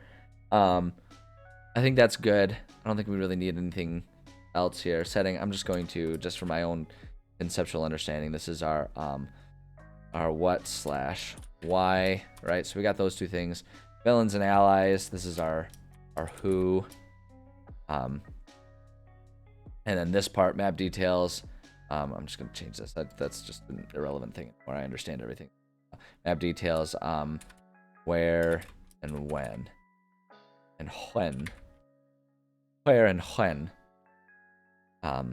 Yeah, so it's like everything's kind of covered. I think I just want to make sure that what I'm putting in my templates, therefore what I'm intentionally writing, still fits what I want to be writing. That makes sense. Hey, I know it always kind of seems a little redundant. Like, I'm the one writing it. Why do I need templates for myself if I know what I need? The way I describe it with the templates is templates help me manage sort of having too many ideas at once, right? Where it's like, because a lot of times what'll happen is you have too many ideas and you just don't know where to start. And I hear that, from a lot of people. That's one of the biggest struggles is you got too many ideas. You don't know where to start. You don't know how to organize it. For me, having the templates handles that, because the template tells me everything that I want to be including here, right? It tells me all the information that I want to be included in what goes here. And so I can just start filling these parts in with the parts that I know. So it's like I don't need to worry about, oh, what should go first? How should I organize it? Where should I put this, that, the other thing? I can just know that, like, okay, I've got these 5 ideas that I want to get down. This one belongs in this bullet point, whereas this other one belongs down here in this bullet point. And it just kind of takes care of that. So doing the legwork now to write these templates ends up making it a lot easier for me, because I spend less time hemming and hawing over what to write and where to write it down, and it just gives me a place to just put down. I know where everything needs to go, and I can just think about, oh, this idea is best fits in this area. It's this type of information. I can put it all down there, right? It's like having a filing system to organize it, right? It's like, imagine, I always like to think about my thoughts, and this is just how my brain works, right? But I think about my thoughts as being my ideas being individual papers. And the filing system helps me be able to put those papers where they need, so I have a nice, clean working space on my desk. If I don't have that sorting system, it's like all the papers just kind of pile up on the desk and they're all just there, right? And it gets overwhelming. It gets stressful to deal with. Even though all of the information is there, it's not organized. I couldn't find what I needed anytime I needed it. All that kind of stuff. So putting these templates is like having a file system for all of my ideas, and they all go where they need to go. And that's just the way my brain works. I have a very analytical, organized, oriented brain.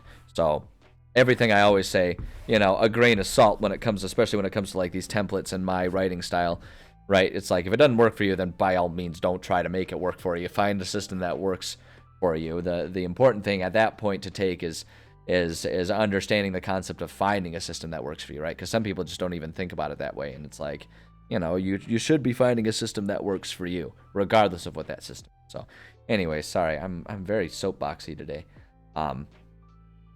History of the dungeon, pre and post unhinging, both be discussed. History of factions, discuss the factions that are present. That's kind of the history. That's the why. That kind of covers the who of all of that history. We have leaders and all that kind of stuff. I think that kind of handles what I need here. Link to faction page. So this part here, just for pro tip for anyone looking for it.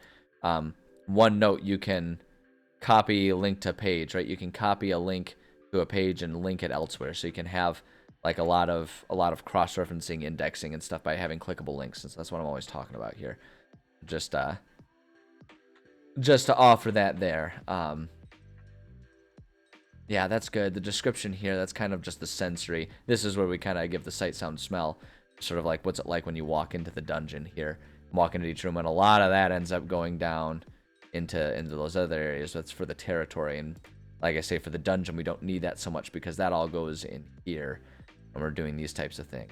So yeah, I don't know that I need anything else for the history. I mean, we could put in also just some more basic descriptions. Primary problem. What I might do is, gonna add here. Gonna put in base. Nope. Sorry. Change that just for our formatting.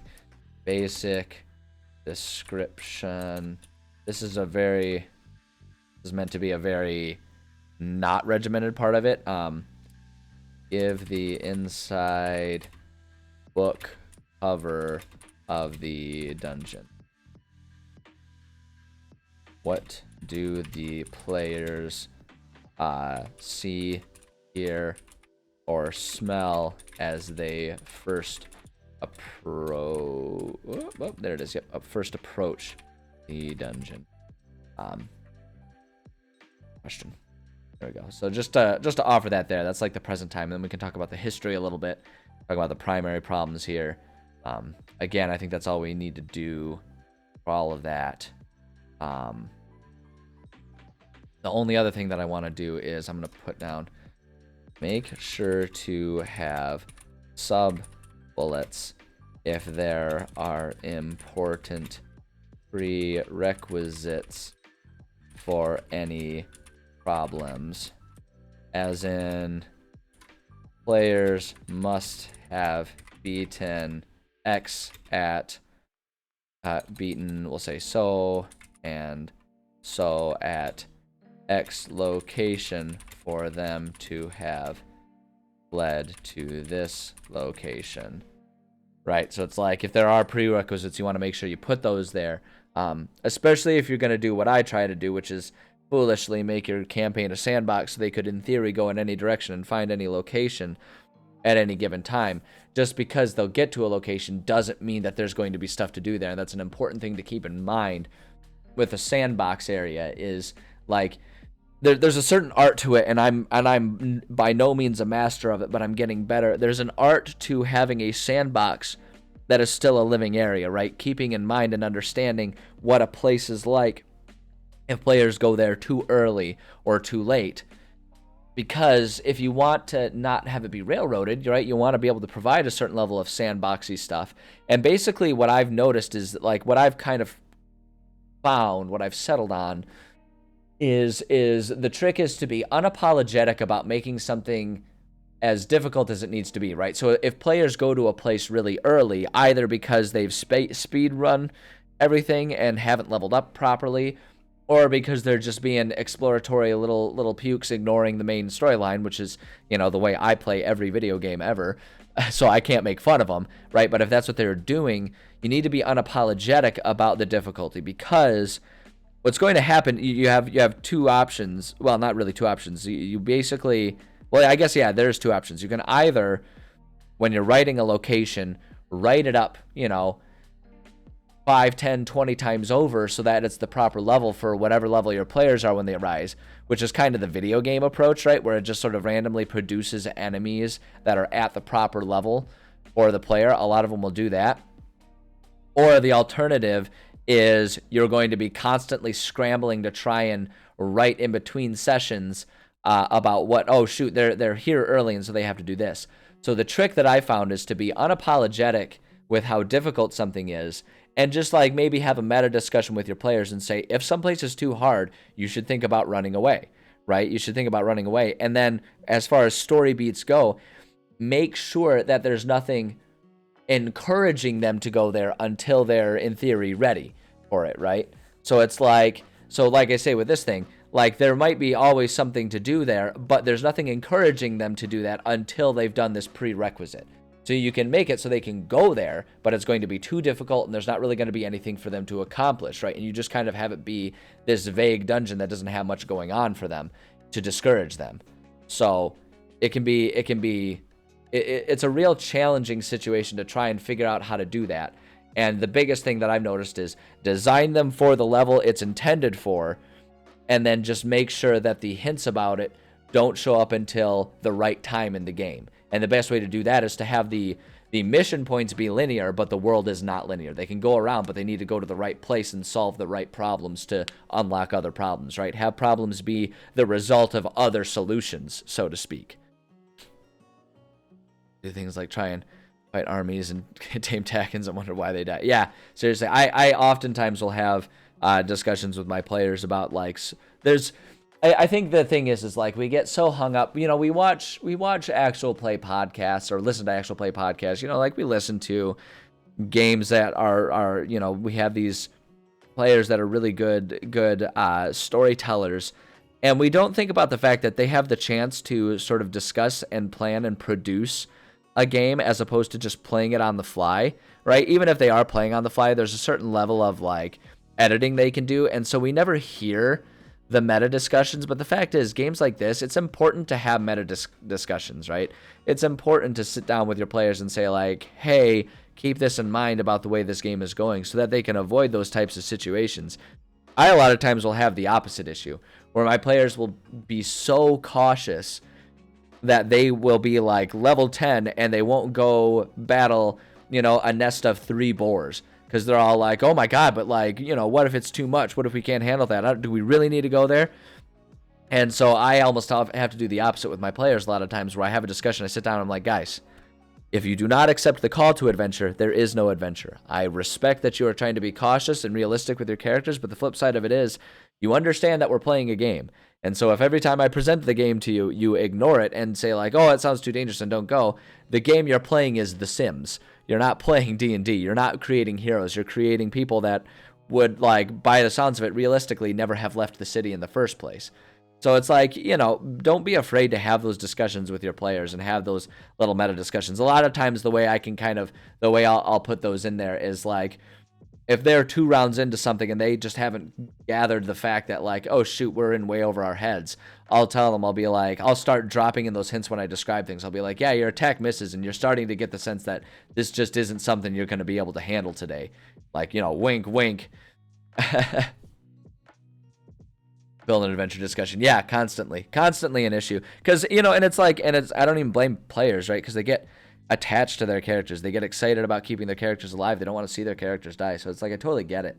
But yeah, sometimes you have to have discussions with your players and be like, I'm not going to intentionally design something to kill you. You know, if I'm presenting something, that's usually because I expect you to be able to do it. If you guys go somewhere and I describe something dangerous, that's one situation.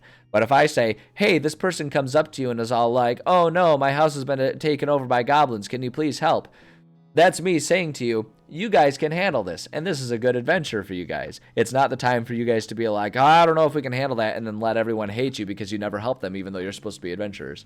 So, but just like like I say, the upshot is, don't be afraid to have meta discussions with your players, right? Like, we get caught up in the idea of like, oh, it's better if everything's organic and in character. But unless you're doing a podcast, in which case you can sit down and edit out meta discussions and stuff like that, it's just not going to pan out that way. It's just not going to pan out that way because you guys aren't professionals working off of a script, even if it's just like a relative script or anything like that. You know, that's just not who you are. That's not your system. So don't be afraid to have that discussion to make sure everyone's on the same page about the game. Please ignore my struggling with a straw.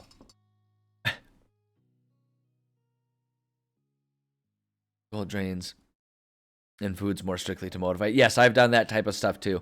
Adding in like some sort of in-game time limit to encourage them to actually do stuff. That's really good for managing the tendency for players to abuse the long rest system. A lot of players, if given free reign, will like finish one battle and go have a long rest. And I get the impulse, right? It makes a lot of sense when they want to do that. But the flip side of that is it takes away a lot of the tension that can be had in a game.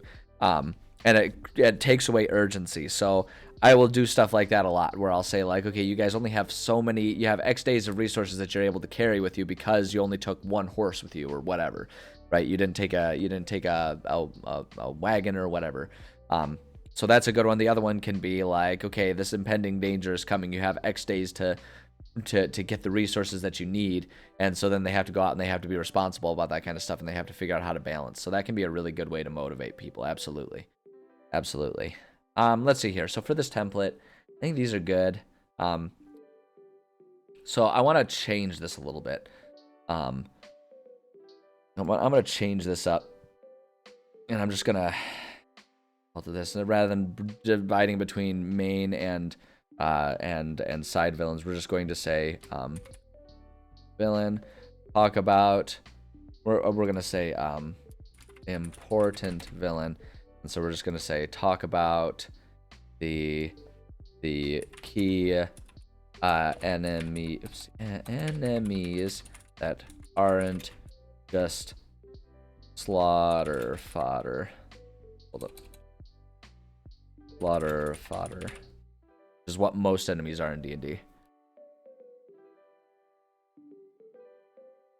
The Paladin and Warlock appreciate complicating the rest mechanics. Absolutely. Absolutely. Making it less clear. Another good one is if something happens at night, don't be afraid to take away the long rest. Right? Say like, this thing happened, so you guys all only got a short rest. Your evening of rest was infringed upon, right? So it's like they have to think about those types of things, trying to get that type of stuff in there. And one of the hard parts about that is as a DM being willing to do that, right? Because you don't want to be mean about it, or at least like for me, if you're playing with your friends, you don't want to be mean. I guess there are some DMs that really revel in that because of a power trip or whatever. But in general, it can be really hard when you're playing with people that are your friends, especially because you don't want to be mean. You don't want to upset them. But the flip side of it is if you're not willing to kind of make those harsh calls and stand firm on them, there's never going to be that sense of urgency, and the accomplishments aren't going to feel as successful, right? So it's like last night, because my group, we play on Monday. So last night, to sort of add some urgency, I made it so that there was going to be a messenger from the enemies running out of the area that they were kind of attacking. And so, and they were trying to find all kinds of ways to finagle it so that they could easily capture the runners. And I'm like, no, you guys notice these guys as they're running by. You don't have time to set up an ambush right now. They are running past you.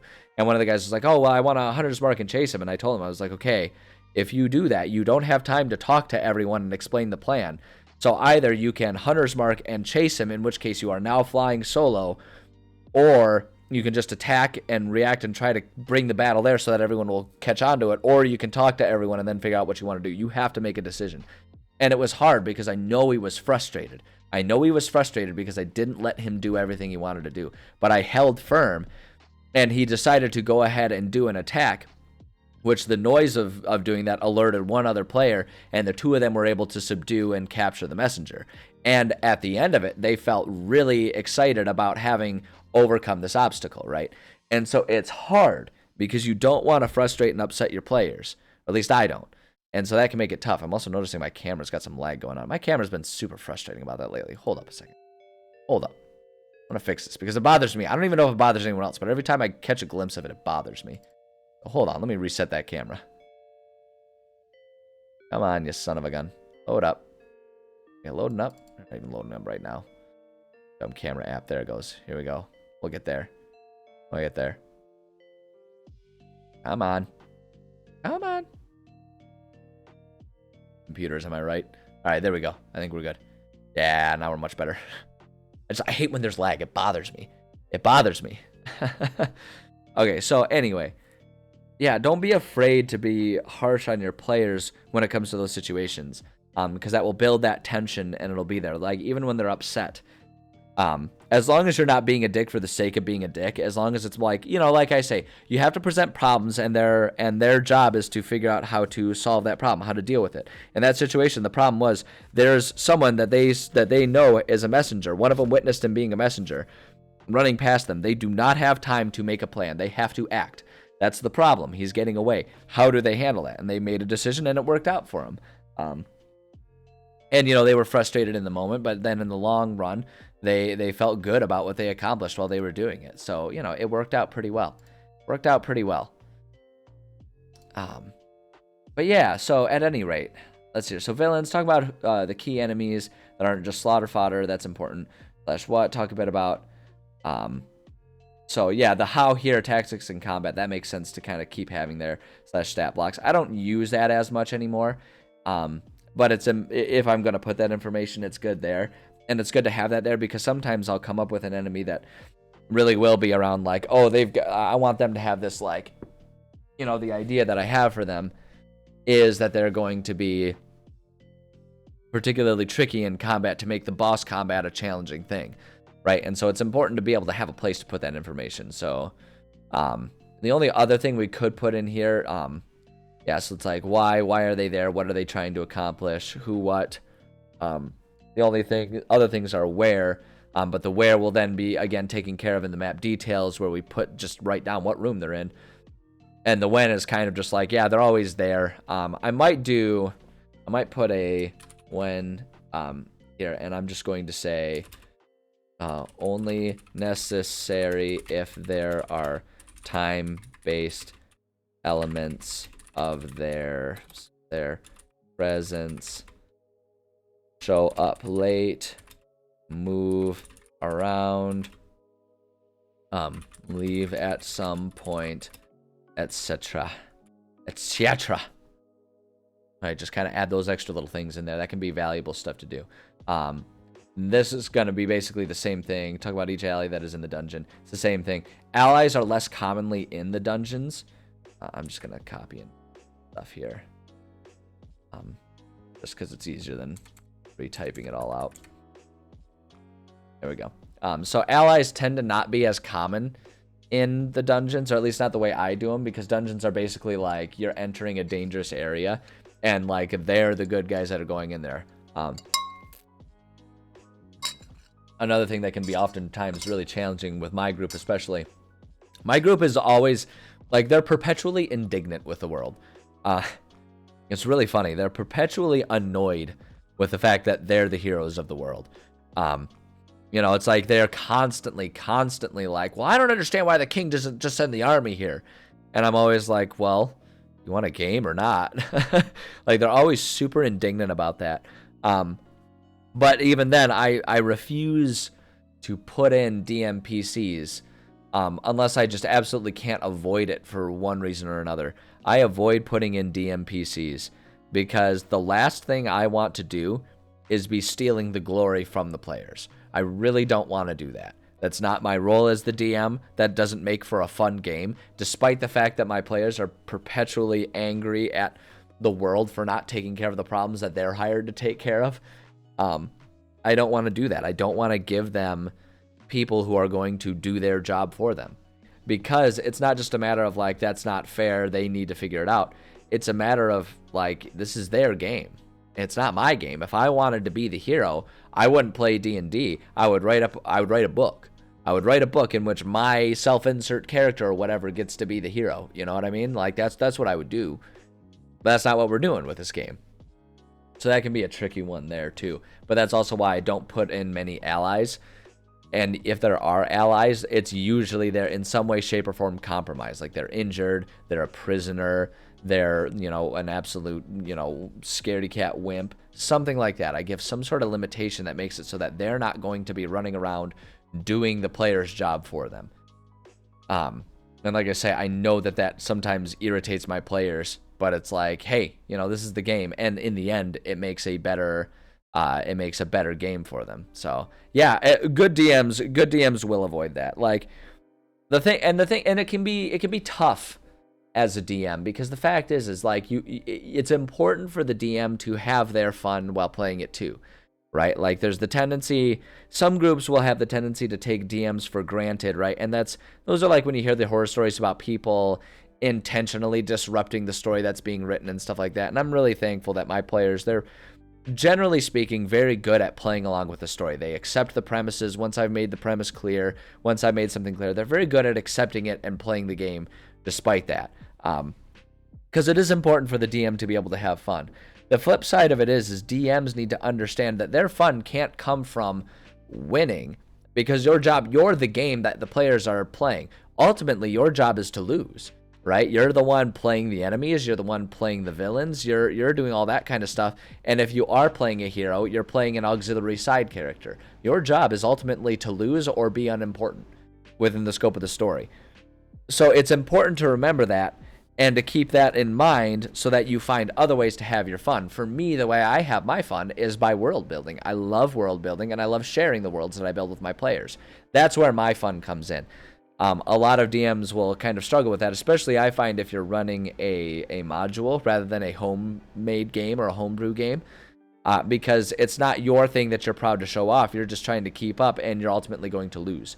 So I feel like a lot of people struggle with that, and that's one of the reasons why DMs are harder to come by than players, because it takes a different mindset to the game. You're not a hero doing awesome things. You might be a villain doing awesome things, but ultimately you're going to lose, right? That's your job. Not to the point of like making sure there's no challenge or whatever, but you know, it's an important thing. Uh-oh, we're getting raided. Randstorm Grip and crew, come on in. Hello everyone, welcome. Thank you for joining. I appreciate that. This is exciting. We're having a discussion about how as a DM it's a dick move to have a DM PC. Because we're working on doing some templates for my dungeons and stuff like that, because I use templates and they've been needing a little bit of modification, a little bit of editing as things go on. So just finished a one-on-one stream. Nice. Well, welcome in. Yeah, we're doing some world building type stuff. And so I'm discussing the different elements that I put into my templates, therefore that I put into my dungeons. And so we're talking about putting allies into a dungeon and how you got to be careful with that. And I tend to really limit them. Thank you for the follow. I appreciate that. But you got to put it. You got to find ways to have allies not turn into DM PCs, because you don't want to be taking away the glory from your players. It's bad DMing. It's being a bad friend. It's just generally speaking a dick move.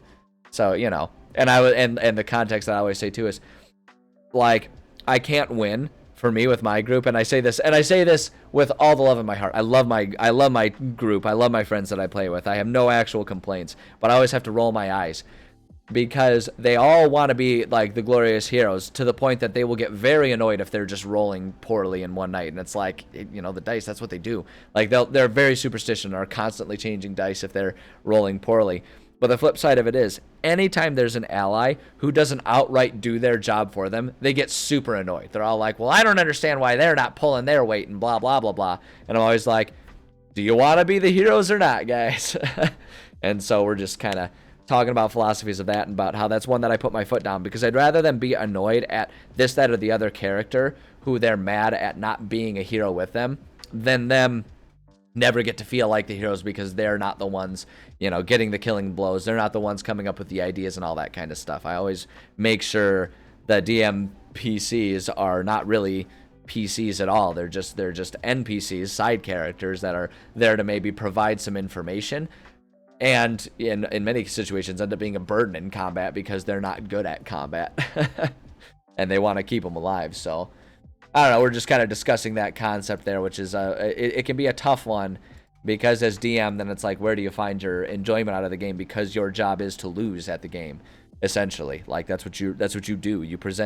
You play characters that are going to die. You play factions that are going to lose. That's what you do. I have not read that. I don't even know if I've heard of that one. Sounds interesting. Is it like a novel, or is it like a how-to book? It's interesting. But yeah, it can be a tough thing as a DM, and that's why it's important for the DM to find enjoyment out of something other than playing a character, because it's a source book. Okay, gotcha. Yeah, I'm not familiar with that one. Not familiar with it. Familiar with many source books, but there's too many for me to be familiar with all of them. That's for damn sure. I am barely familiar with the Player's Handbook and the Dungeon Master Guides in any game that I play, realistically speaking. I make sure I have a passing knowledge of where to find information, and then I just like search it up real quick when I need it.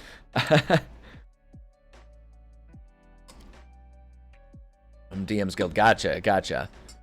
Okay, gotcha. Yeah, no, I'm unfamiliar with it.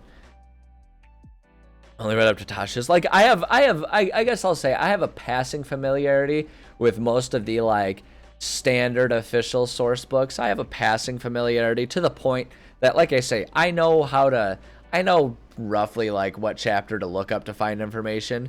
But yeah, there's like you say, I mean, there's so many source books that exist out there. it's damn impossible to know all of them. Like, that's why I always laugh too when people get all up in arms. Like, you see it in like Reddit discussions, people get all sorts of mad when someone gets something wrong about the rule books. It's like, have you seen the rule books? There's so many of them, and I have a job outside of being a DM.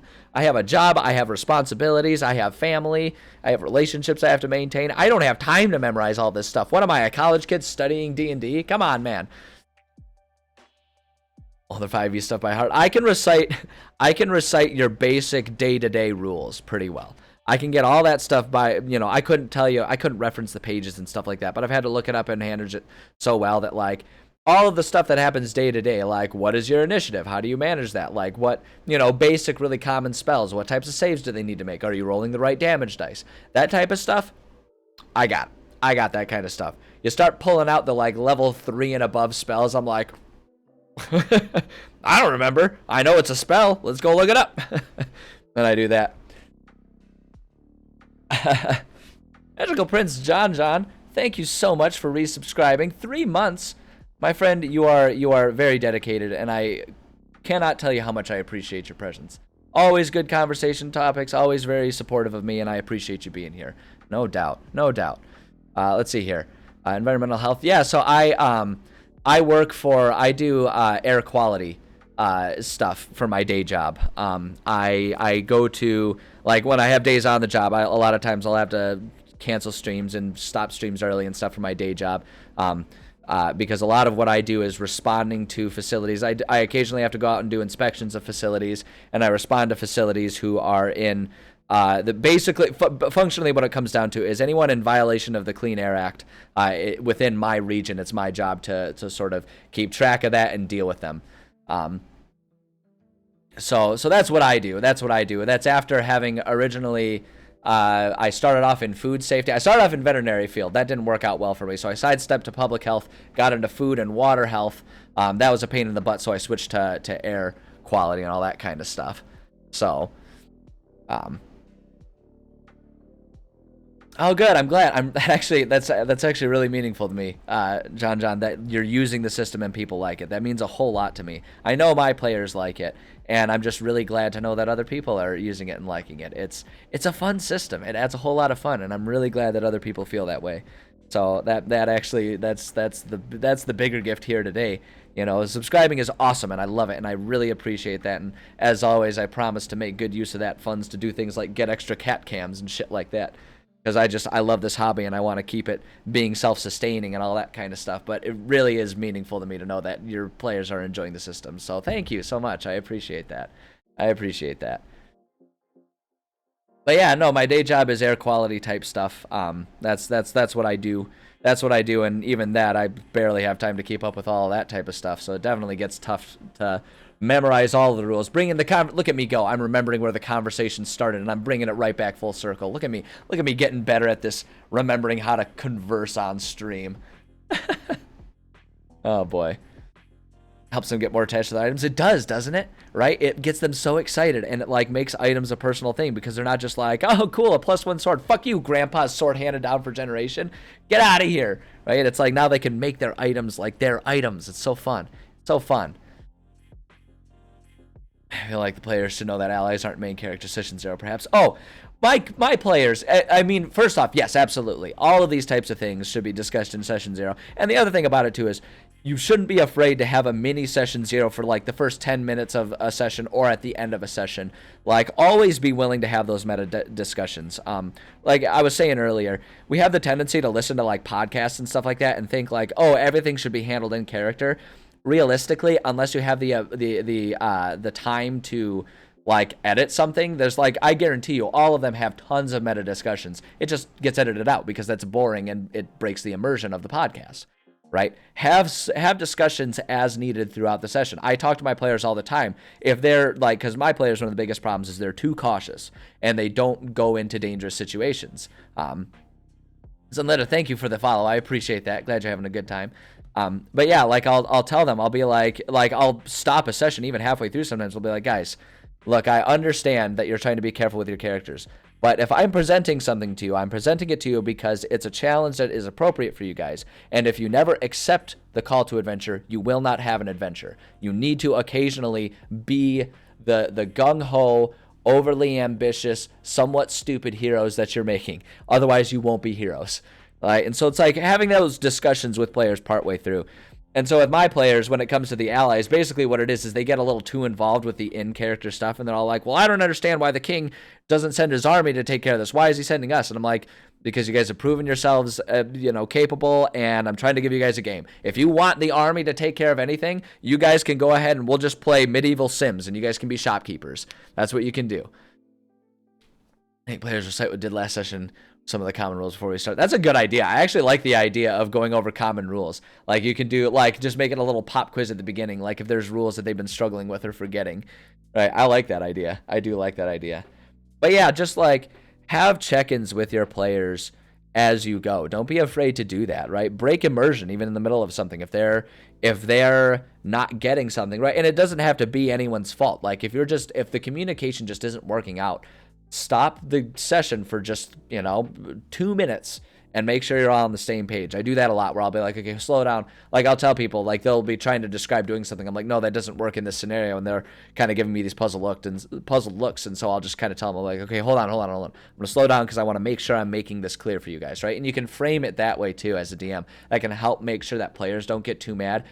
Even regardless of whose fault it is, as the DM, take on the responsibility and just say, I don't think I'm making this clear enough. Hold on. Let me re-clarify this. Let me re-explain this. Let me try and make sure everything is clear. And you can do that kind of stuff for them and kind of reframe it that way. That can be a really good way to sort of like slow it down, make sure tempers don't flare too much. For me, that's never so much of an issue because I just play with my friends. And so we're all on good terms anyway. No one gets too mad at each other anyway. So it's fine. But like, don't be afraid to have those conversations. Really a thing more militia it could be more mobilized for, but it takes a lot of effort. Yeah, like if you're going for realism, that's absolutely true. The way I kind of set it up, especially in the game that I'm doing with my players, is I'm like, you guys don't understand, like your city is dying and it's in trouble and it's under siege. The army is necessary to keep your citizens safe. You guys are the special, like the special forces that are going out and doing the attacks because the army is back to keep the place safe. Right? If the army is not there to keep things safe, you are going to continue to be under attack and you're going to be in real problems. Right? And so like that's the one that I use for my players a lot is like, keep in mind the guard is a guard. They're not an army to go out and lay conquest unless you want this to be a very different campaign than it is right now. If you guys want to be part of the King's Guard as they're trying to tyrannically, pull a Persian army situation, then like great, we can do that game, but that's not the game we're playing right now. So that's the one that I use a lot. And that usually seems to kind of pacify my players a little bit and get them to understand where I'm coming from. Oh yeah, like having random people in a game can be fine. The caution I always tell people is, if you can avoid that being your first experience, a lot of times that's better, because I feel like a lot of people will have a negative first experience with a bad player or two, or a bad DM, and it'll turn them off from the hobby from the get-go. And when you're playing with random people, your chances of having those bad experiences skyrocket. It's possible to have really good experiences with random people, and it's also possible to have bad experiences with really good friends because you guys just play games differently. But generally speaking, if you can play with friends, I always recommend play with friends who are bad at D&D before you play with strangers who are good at D&D. Because strangers who are good at D&D sometimes are super friendly and you have an amazing time. Sometimes they'll get really annoyed at you for not understanding D&D. And sometimes they're just going to be dickheads, and there's a reason they can only go online to find people to play with because none of their friends want to play with them, right? So it's like, it's always, and that's where session zeros come in really important. It's not just important for people to understand the setting. It's important for people to understand each other and be able to converse and get a feel for each other and recognize as players how cohesive they are, not just as characters how cohesive they are. And nerds can sometimes be antisocial only every now and then. Only occasionally. It's not very common. Is my voice very soothing? I appreciate that. That makes me really happy to know, because for me, I definitely am one of those people that I hear myself on recording and I'm like, I sound that nasally and annoying. So that's very flattering. Thank you. I appreciate that. In my head, I sound so suave and just very well spoken. My voice is, in my own head, it's as soothing as listening to Bumblebee Cumberbund or whatever his name is talking. But then when you hear your voice, I feel like everyone has the effect, because what it is in your own head, you feel and hear the reverberations of the lower notes that don't get picked up by most microphones. And so then in microphones, you lose that inside perception, right? It's kind of the same as like how bass is different on headphones than it is on speakers, right? Because it just, when it's directly part of your skull, it sounds different. And so that's what most people and have the issue. And so it's like, yeah, exactly. So like everyone has that issue. Everyone has that issue. And you can never know. All you can do is trust people when they say that your voice is great. So I appreciate that. That means a lot to me. It's very flattering. I think people as people rather than players makes the game better. 100%. 100%. Understand your players. Like I say, play with people that you like and are bad at D&D. Don't play with people who are good at D&D but you don't like. 100%. 100%. Man, this shift has been from weird sweaty nightmares to drometers. I feel like it's just been an addition. I feel like both of them are still perfectly present. Aw, do you have a good singing voice? I feel like I'm good at hitting notes properly because I do a lot of music. I play guitar, I play the drums. And so naturally, you know, and I'm a very, in my own head, I'm very famous to the audience of nobody in my car. I can hit the notes, but I don't view myself as having a particularly beautiful voice. Like, I can hit notes just fine, but I will never be Michael Bublé. Like, it just won't happen. That man's voice is velvet.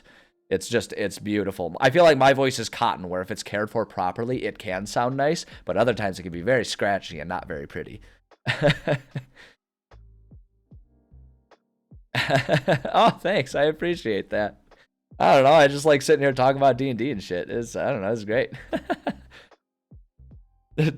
Take out. Okay. The Take On Me rendition. Here's the thing that I can do with that one. I can absolutely get the high notes going because I can 100% get that nice like screechy thing. My favorite is doing Thing Called Love by The Darkness. Oh man, I love doing that one. I don't think I sound good, but I can hit those damn notes on a good day. I should say on a good day. There are some days like I don't know if I would hit those notes very well right now. I've been talking for a couple hours. My voice is kind of there. Yeah, I don't know. I don't know if I'm willing to just like sit here and like go for it out of the Take On Me. I'll be fine in a day or two. There you go. How's that? I do believe in a thing called love. Just listen to the rhythm of the heart.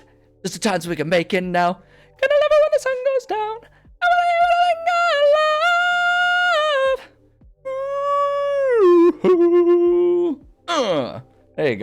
There you go.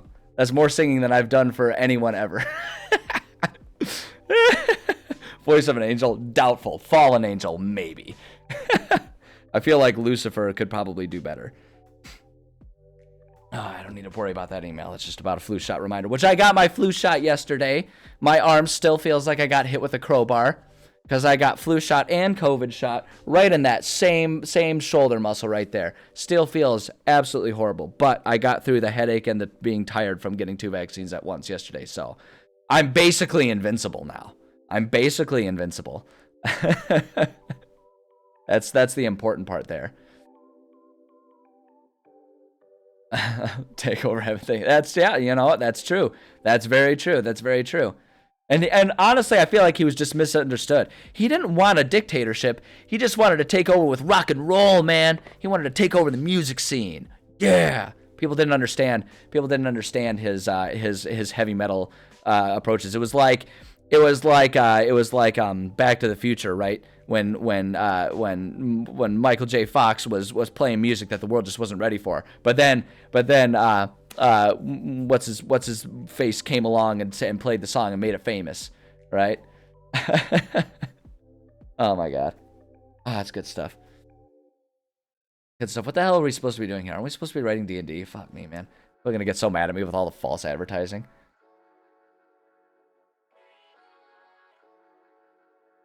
Oh boy, I did my voice in with those things. It was worth it though. It really felt good to pinch those notes up there. Really gave him a squeeze and get that voice up there. Oh my god. All right, so we talked about villains and allies for this template.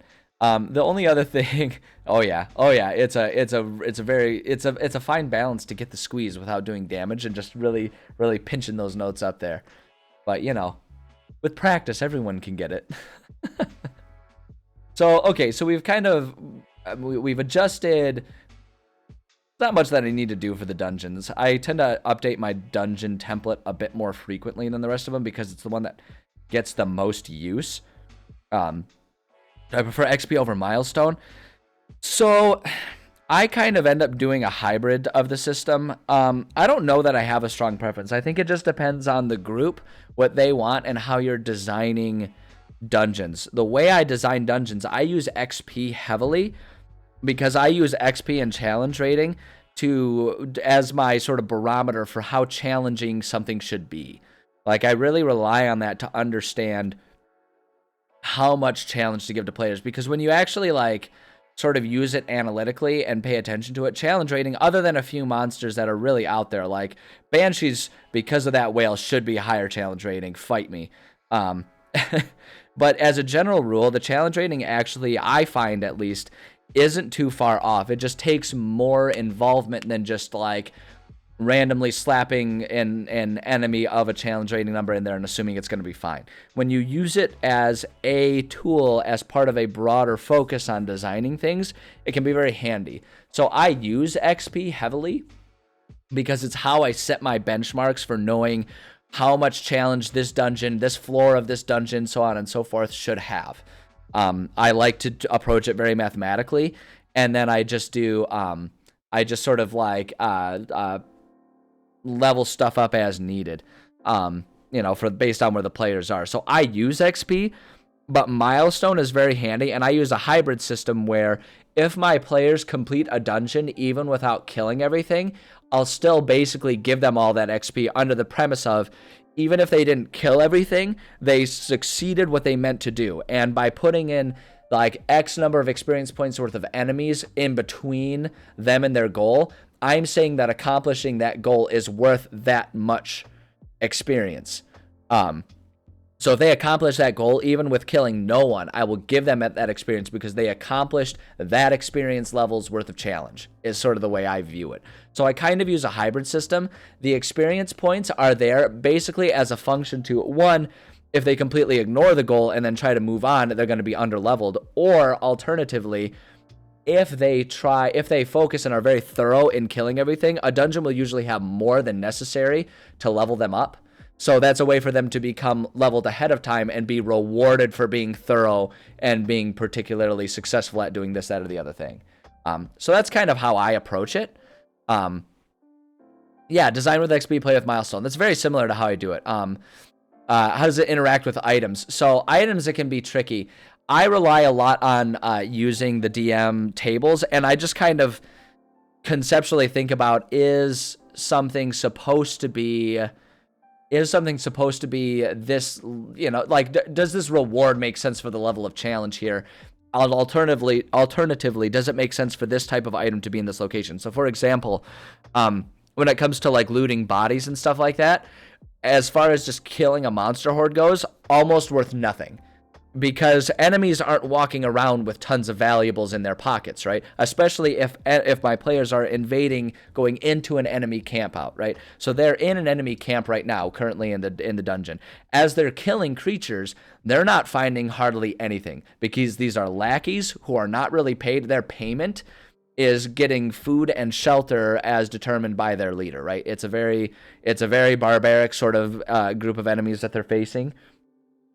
And so they're not walking around with lots of pocket change. Basically, players can loot the items and loot the money. But then, because these enemies will often create raids, as they get in there and they get deeper within the dungeon, they're going to start finding like treasure piles that are going to have things in there. And that's when they're going to be able to start finding more, like, you know, they'll find health potions that were looted from this household or something that they found, and things like that. And if the idea is that this group raided a city, there might be a couple magic items from when they raided the local magic shop, stuff like that. So I kind of conceptually do it, but then I use the tables within the DM's guide And so like with runes, what I'll do is anytime there's a scroll that would randomly get rolled on those tables, I put a rune of that nature instead, because those tend to be at relatively appropriate levels based on the challenge rating, right? Because when you're rolling those tables, it's based on the challenge rating. And I always base those loot piles on what is the challenge rating of the boss of that dungeon. That's the level of treasure that's going to be ultimately present here. So that's kind of how I do it. But items are very much a matter of conceptually understanding how many resources you want them to have, and it's going to depend on the game a lot too. Is this a resource light game? Like, are they going to be struggling to find those things? Or is this a resource heavy game where they're just like heroes and everything is exploding high fantasy type of insanity, right? It's like it depends on the game you want to cultivate. So items are a tricky one. Items are a really tricky one that I start off by using the DM tables, right? And I'll roll that, and then I'll modify based on the rolls for that as needed. People don't like to include consumables as drops, but bought instead. Yeah, so I do include a certain degree of them. I do include a couple drops, but I try to make sure they're not going to... Basically, what I do is I try to drop enough consumables that everyone can have one or two as a way to get them out of an oh shit situation. I try to not drop enough consumables so that it replaces the need for things like long rests, right? Have potions of healing for free over the course of a few sessions. Yeah. So like I'll have enemies, like I say, in a treasure hoard, they might find 3 or 4 healing potions, right? Because they raided a shop that had some in stock or something along those lines, and those are the ones that are left over from what the enemies are using. So I'll drop those occasionally as part of a hoard so that they can find, like, at any given time, maybe each player has 1 or 2, and they can use those in like, oh shit situation, like, oh shit, this guy, you know, we all just got, like, 3 of us just got hit with critical hits in the same situation. We're in trouble and we got to get away. Down a potion and run, right? So they can have enough to get out of an oh shit situation. But I try to not give them so many that they can just, like, keep downing those in between combats and get away with not taking long rests and stuff like that. I try to strike that balance, and that can be kind of difficult to do. And it really just, like, it really comes down to experience with your group and practicing knowing the dynamics of the group and being able to understand what they can and can't handle and what they need and stuff like that.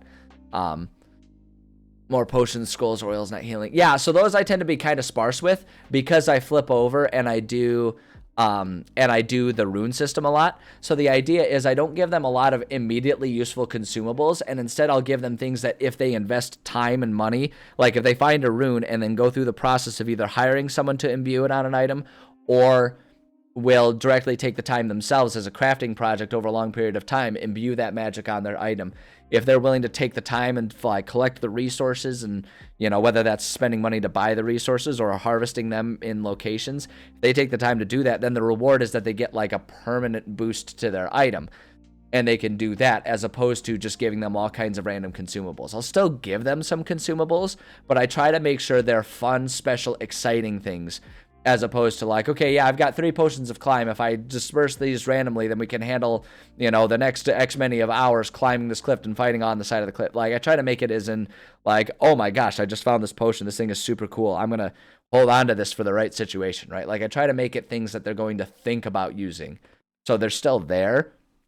But again, that's really dependent on the type of game you want to run, right? Because, like, I like running my games where my players have to think tactically and be responsible and use the resources that they have in responsible ways rather than wasteful ways. But different people have different games that they want to play.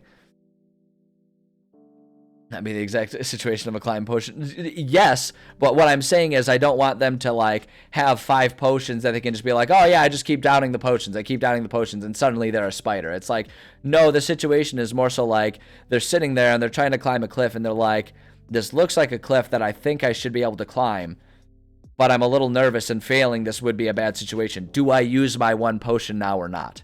Right? So it's like, yes, obviously it's the exact situation, but it's like, do they use that resource in that situation, or do they try to just overcome the obstacle of their own volition and keep saving that potion, right? I try to make sure that potions are a valuable, important thing, not just a random throwaway thing that they can use whenever. You know, so like that's the type of thing I try to be careful about. And it's the same though with giving away the magic items. That's why I like doing the rune rather than giving away magic items, because I don't want to give them a magic item at level 2 that suddenly changes the entire dynamic of the game for the rest of the game. You know, so it's like if you give them a rune that eventually could, they're going to have to take time. They're going to have to gather up gear. So it's like they might get that rune. It might be, you know, another level or 2 before they have that as an item, and suddenly like, oh shoot, now I've got this item and that's really going to change things, so on and so forth, right? I just try to balance my games so that no decision is a throwaway decision, I guess is the best way to do it, or best way to explain it. Like, I don't want my players to just be able to randomly say like, yeah, I'll just go ahead and burn these 3 things, whatever, right? Like, I like that my players are sitting there and they'll finish a combat and they'll have to sit there and they'll discuss, okay, we've got 3 potions and there are 4 of us, you know, that are really hurting. Or it's like, oh, we need to climb this cliff, but we've only got 3 potions of climbing and there's 5 of us. Who's most capable of doing it, right? I like them to have to discuss and think about things, and too many potions and consumables can kind of take that away. So that's what I like to, that's how I try to balance it, but that's very conceptual and it's very dependent on the game you're running. So I don't know, grain of salt that one. Favorite class, Illusion Wizard. Okay, so if we're talking about favorite class to play, because I spend so much of my life being a DM, my favorite classes to play: Barbarian or Fighter. I like to go in and hit things and not think about things. I like a stupid guy that hits real hard. That's what my preference is. I spend so much time having to think about so many different facets of things. I spend so much time doing that kind of stuff that I just much prefer. I just much prefer to just be able to go in and hit things, and that's it. So that's my personal favorite. Exact Approach, thank you so much for that subscription. 3 months as well. You and Prince John are fighting over my most dedicated subscribers right now, and I appreciate both of you guys. That means a lot to me. I'll have training class for some more weeks. I'm going to make sure I didn't forget you, rock on. Hey, you know what? I totally understand. As someone who you see on my Discord and all that kind of stuff, I do have to cancel for work frequently. That's how it goes. So I totally understand, and it means a lot to me that you're still taking the time to come in here. That means a whole lot to me. I really appreciate you. Too many classes to say the fave. Yeah, so I will say when it comes to just like conceptually which ones are my favorite classes, just as classes in general, not like which is my favorite to play. Yeah, too many to say. But my favorite to play, absolutely, just like a really stupid guy that's like, I hit things, and that's what they do. That's my favorite. That's my absolute favorite. Don't worry, Cult Conquest. I totally allow that. It's not the word, it's the context, and unfortunately, Automod doesn't understand context super well. So, but that's why I'm here with my brain to make decision. It was like Barbarians because they can unleash rage, but it's really because they want to throw our brains in the dumpster for a bit. Yes, 100%, absolutely 100%.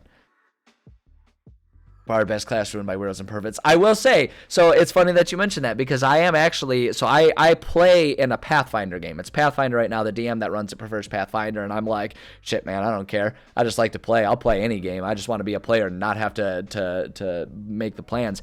And I am actually playing a bard that I'm doing something very different from what I normally do, and it's a bard who like refuses to do damage. It's part of his character arc that he early on in the campaign he killed something and was mortified by what he did. So now he is 100% a buff bard that buffs people, and naturally to make things fun. He's a bard that only like does battlefield manipulation, and his name is Jake Blake of Relentless P, and he's 100% modeled off of Jack Black, and it's one of the most fun characters I've ever played. I absolutely love him. Let's see here. Another one interesting told me that Wizards is the hardest to play, and actually picked it. Nice. Heck yeah. No range spells. But I think of one D&D bard. I have not spent any time looking into the one D&D stuff yet. I have not had time to read through it yet. I am very excited about the concept for it, because I love that they're trying to change things and continually modify and improve things. There's a type of person, and they're a very common type of person, who is resistant to change. And I think all of us have that natural tendency within ourselves. You see it the most when it comes to like bands. When a band tries something new, half of their audience is going to be mad about it because they're trying to do something different. I love when my favorite creators, whether it's writers, whether it's TV show actors or actresses, whether it's musicians, whatever, I love when they try new stuff. Even if it's different from what I would prefer, because I love that they are still trying to be creative and not just trying to cash in on what they think I like. Because that first album that they made, that first rule set that they made that I loved it not because they were trying to please me, because they made something, right? And I loved it. So I want to trust their creative process. So I love that they're trying to change things. Not as scary as people make it out to be. That's what I assume with most things, especially D&D. Again, people are really resistant to change. Come out every edition shift. 100%. People get it. It's really funny to me too, because there's two. I don't assume they're the same people. But it often feels like the same people, because it's D&D fans that get lumped into as if they're being one person. But you get the people that are so mad about how 5e is and they wish it was different, and then they go and make something different, and then you get a different group of people that scream just as loud about how they hate that they're changing everything and they're doing it wrong. And my response is always like, if you don't like it, you don't have to play. So many people still play, 3.5. There are even people that play 4th edition, right? There are people who play Pathfinder. There's so many games out there. If you don't like it, then you can play.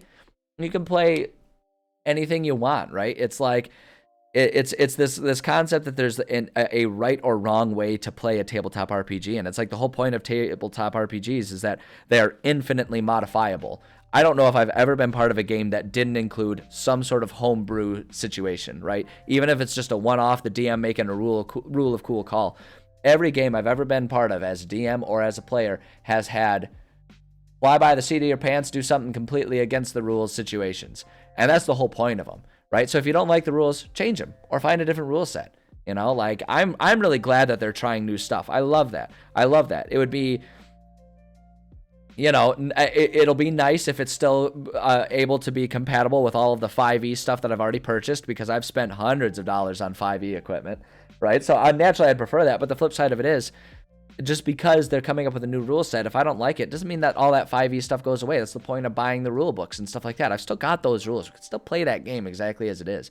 No reason to be mad about it, but I'm excited about it, and I do want to take the time to read through all that stuff, but it's one of these days, maybe I'll have time over the holidays when I'm visiting family or something like that. One of these days I'll find time. Digital or paper. So I like paper better, but I've invested more in digital because digital is more practical. I play online with my friends. It was fun with friends, but I think digital is superior. Yeah, I think digital is more practical, and it's because my group of friends, we play online. Because it's easier for us to play weekly if we can all just, after work, log on to a computer rather than finding Saturdays where we're all free or driving to each other's houses, because, some of us live half an hour away from each other, depending on who's going to whose house, right? Because we've all kind of moved out a little bit. We're still in the same relative region, so we can occasionally do in-person weekends, and we like to do that. But if I do stuff digitally, if I get stuff through like D&D Beyond, I can share all the stuff that I've purchased with all my players. So it kind of ends up being the digital version of me having the book that I can hand to my friends. So I've invested more into digital. Yeah, exactly. All that stuff like searchable rule sets and all that kind of stuff.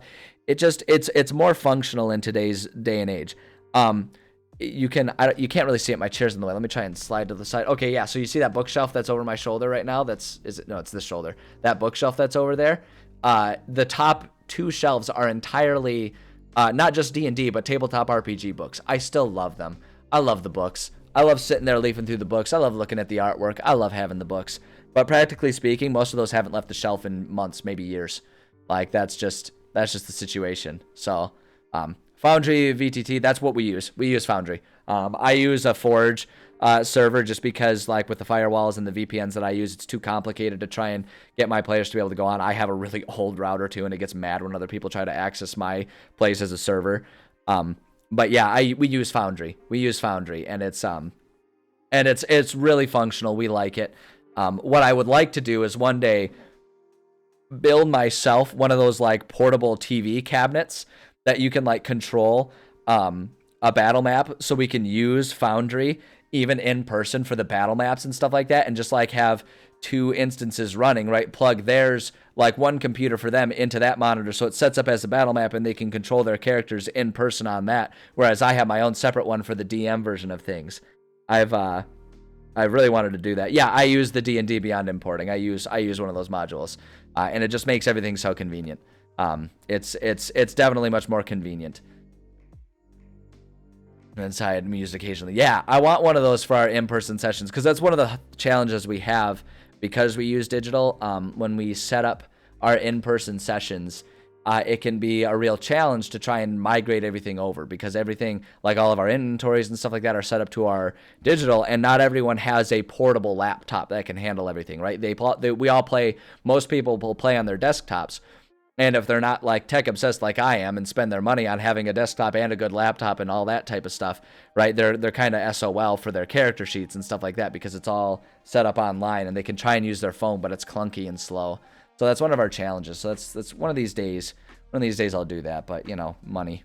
One of these days I'll have money and I'll be able to do it. That's the situation there. Addition of online, fun of playing in person. Yeah, absolutely. So, we use digital more often, but there's always going to be a place in my heart. Always going to be a place in my heart for playing on paper and all that kind of stuff. It's an entirely different experience. And one thing that we've actually done a lot with my group is when we do our in-persons, a lot of times, especially if someone else wants to take a turn trying out being a DM because they had one idea, but they don't want to run the whole game or a whole campaign, we'll do one-shots. We'll do separate one-shots so we can all just have fun indulging in different characters just for a session. Do that. Have all kinds of weird, crazy, chaotic stuff happening. We don't care if our players get killed at the end. It's whatever. We just have fun with it. And then after that week, once we're done doing our in-person session, we go back to our digital sessions. We just go back to our game. So that's one thing that we've done, which I'm really excited about. One of these days, I'm going to convince them to play a different, do a different rule set altogether. I have not done a rotating campaign. It's an idea that intrigues me. I don't know if I would do well with it. Because when I'm DMing, I'm so used to being able to understand the entire world, like the world in its entirety, because I've written the whole thing. I feel like I would struggle and I would feel too much like I'm doing a module. I don't think I would do it very well. I think other people would be much better at it than me. I feel like if we did something like that, I would have to be a permanent player. Because I recognize in myself that I'm so used to being in control of everything. I worry that I would be too much of a control freak and like take away the fun from my players if I tried to just like take a turn. So it's about knowing all the details. That's fair. And I can definitely see where the fun would come from. And I feel like maybe given enough time to adjust my mindset, I could learn to love it. But I feel like early on, I would be a very frustrating co-DM for a lot of people. And it's just because I'm so used to being in charge of things, and if people are trying to DM differently than me, it would be, I feel like I would do it, but I would struggle to enjoy, like, letting other people come up with whatever random things they come up with. It's either let me be in charge of the world or let me be a player who's in charge of nothing. I feel like those are the two places I have to live. I feel like kind of merging the two I would struggle with. I feel like it'd be a struggle for me. Let's see here. Man, I really wanted to try and make sure I finished updating my template here. I gotta y'all are too fun to talk to. Stop being cool people with cool insights. Golly. So for the dungeon template here, the last thing to do is just the room by room notes that I do. And I always try to do, I'll modify it when necessary, but generally speaking, I have a system in place that I use a 10 room function, like 10 rooms per floor. And then the number of floors depend on what level players are. Toxic streamers cancel. Yeah, right. Seriously, I'm amazed I haven't been canceled yet for some reason or another. There doesn't have to be a good reason for it. It just, it happens. If I can go my entire life of streaming without being canceled, I'll consider that really successful, because people will cancel anyone over anything. Sometimes it's very legit and very deserved. Other times it's like, what are you talking about? It's cancel culture is toxic. Canceling toxic people is toxic. Oh God, it's a full loop. It's an Ouroboros. It's eating itself. Oh God. But yeah, so like with my dungeons, just the way I do it, and like this is where I definitely say, if you're watching and getting ideas on how to do dungeons from me, grain of salt, because some people are adamant about 5-room dungeons. Some people are adamant about don't actually map out a dungeon at all. Right? Some people are adamant that it needs more, that you need to do mega dungeons more often and have each dungeon span more levels. None of those are more right or wrong than the other. It just depends on how you as a DM like to structure your world and how players like to go about exploring a world, right? Those are two really essential factors. And the way I do it is the best happy medium between what I prefer to do when I'm writing and how I prefer to both conceptually like write out the less concrete parts of a dungeon, as well as how I like to make sure I'm balancing it properly based on the player's level and how many players there are and all that kind of stuff. It's a balance between what makes sense to me and what my players enjoy. And so I do 10 rooms per dungeon floor, and the number of dungeon floors is basically the player's level divided by 2, like rounded, it's rounded up, right? So it's like, if they're level 2, divide that by 2, 1, rounded up is to 1, so there's 1 floor, 1 set of 10 rooms. If they're level 5, right, divided by 2, rounded up, so it'll be 2.5 rounded up to 3, there are 3 sets of 10 rooms, so there's 30 rooms in general. So my dungeons quickly will become like mega dungeons, but the way I design dungeons is I do not expect players to necessarily go to every single location, kill every single monster. I just make sure, that's my way of making sure that there's a proper amount of challenge to give X number of 5 players, and I always balance everything to 5 players, because I know my group size is 4, so things might be a little bit more challenging, but not insurmountable for them. But then it also gives me leeway. If we get up to 6 players, it might be a little easy, and they'll do everything. They'll still kind of get through everything, and it'll provide enough, right? So I balance for level 5, not level 5, for 5 players within that, right? So that's just how I do things. Do I have homebrew? Like, are you saying, do I run a homebrew campaign? The answer to that is 100%. This is my world. Hold on. This is my world. Everything that I run takes place in this world. Yeah, I do. I pretty much exclusively DM homebrew stuff, using just the rules, but the setting is always homebrew. Thank you. Yeah. And it's just because I am really bad at running campaigns or running modules, pre-written modules. I know that about myself, and the reason is because I get too worried to improvise, because I'm worried I'll accidentally contradict or get in the way of something important later on if I try to make a decision on the fly. Whereas if I'm the one who's written everything, I know what's essential, I know what can change, I know what the reactions of the world are to player actions, so on and so forth. So I'm no good at running modules. I'll a lot of times take modules and fold them into my homebrew world, because when I do that, when I take the time to do that, it's me understanding how that fits into the world, which then I understand my world, and so on and so forth. But yeah, I pretty much always do homebrew. I'll occasionally do like a one-off or something like that if I find something really cool on, like DM's Guild or Drive-Thru RPG or something like that. I'll occasionally do something like that if I hear something really cool. But generally speaking, that's what I stick to, because that's what I'm good at, right? That's what I'm good at, and also my hobby is world building. I do the world building. I was a world builder before I was a DM. So for me, DMing is just a way for me to share my real hobby, which is world building. So that's how I always do things, and that's how I balance things, right? And that's just the way I do it. That's the way I do it. That's the way it makes sense for me to understand how to balance, how difficult combats should be, how many combats should be. I don't expect my players to necessarily always go through and fight everything, right? Because you think about that, that means we get to level 20, there's 100 rooms in a dungeon. Like, that's a mega dungeon right there, for sure. And so if they want to speed run some of that, because each floor gets progressively more difficult as they get deeper and deeper in the dungeon, right? Because it's like each floor, it's like each component of that chapter, of that mission that they're on. Dungeon is a loose term. They might go to multiple places for one dungeon. It's just how I organize things.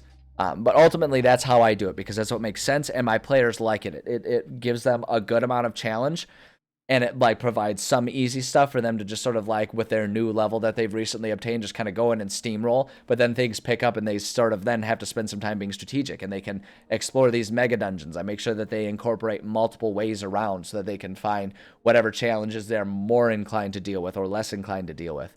So that's just how I do stuff. And again, I just kind of give all that caveat, so that way it's like, if you're following along and you want to get some ideas, I am flattered by anyone who wants to steal my approaches and my ideas. But keep in mind, this is far from the only way or even the right way. This is just how I do it and what works for me and my players. So if there's something that I say that won't work for your players, don't say it out loud, because I'll feel bad. But in your head, you can say, fuck off, I'm not doing that, right? That's perfectly fine.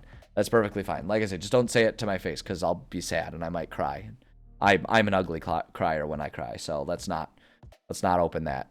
I already sang for you guys. Don't make me cry for you guys. I don't want to do that. I want to only bring good, positive vibes here. But at any rate, Dungeon-wide notes, these are going to largely remain unchanged. These are just things that are like the parameters of how the dungeon is set up. I mean, not the only one. I feel like all of us are capable of ugly crying from time to time.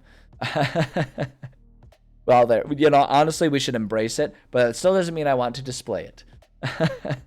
The people who are close to me know I'm an ugly crier, and they still love me, and that's the important part right there. So, but yeah, so like these dungeon-wide notes, these are more so notes that are in place if I do have to improvise something, right? So the skill checks, what's an easy, what's a medium, and what's a difficult skill check, right? So if players are like, oh, I want to try doing this thing, and I'm like, oh, I don't have anything planned for that. Yeah, give me, this one makes the most sense. It seems like that should be a pretty easy thing for you to accomplish based on the environment around you and what you're trying to do. So we can do that. Uh-oh, guys, I guess it's game over. I'm going to go become famous now. Hold on. I do not want to buy viewers. I want real viewers. I don't care if it takes me a long time. Get out of here, robots. Get out of here. This is a people-only stream. I'll discriminate against robots. I'll discriminate against them. At any rate, yeah, so like these things are the basic things. You're big when bots are big. No. The bots are going to make me big. That's what it is. The bots are gonna make me a big important guy. I'm nobody right now, which is like true, but that's fine. That's fine. Who needs fame? It's overrated. No, anyway. These things are important, right? Like, are just sort of like the background important knowledges to have. So if something is, like I say, it's just, these are judgment calls. If someone's like, oh, I'd actually like to sneak up on these people. I'm like, oh, I hadn't thought about that, but the way he's describing it, yeah, I think you'd have an easy enough time to do that. Whatever that dungeon is, and it's usually balanced based on Dungeon Master Guide recommendations on what would be easy, medium, or difficult for players at a certain level, right? So, and it's just kind of there for quick reference there, and it's just to help make sure I'm not doing things too arbitrary, because I don't want to necessarily just arbitrarily come up with something, right? And I'll even tell my players kind of what the easy, medium, or difficult settings are, so that there can be a little bit of gamification to it. But I can be like, yeah, but that's going to be pretty difficult, and they know like, oh yeah, okay, that's going to be like the 17 in this dungeon or whatever, and they'll still try to do that.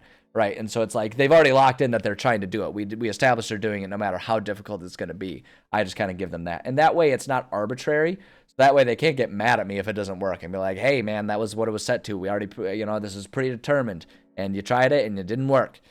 So, like, this is important here. The XP breakdown, so I talked about how I tend to be very mathematical and how I approach the challenges and like the challenge levels and everything like that. That includes like knowing how many sets of rooms there are going to be. So how much of the experience points, basically what I do is I break it down to how many experience points for each. I break my games up into chapters, right? So in each chapter spans one level. And so there's like a basic problem of that chapter, of that level. And when they accomplish it, the concept is that once they accomplish that goal, they should be at the next level, ready for the next stage of things.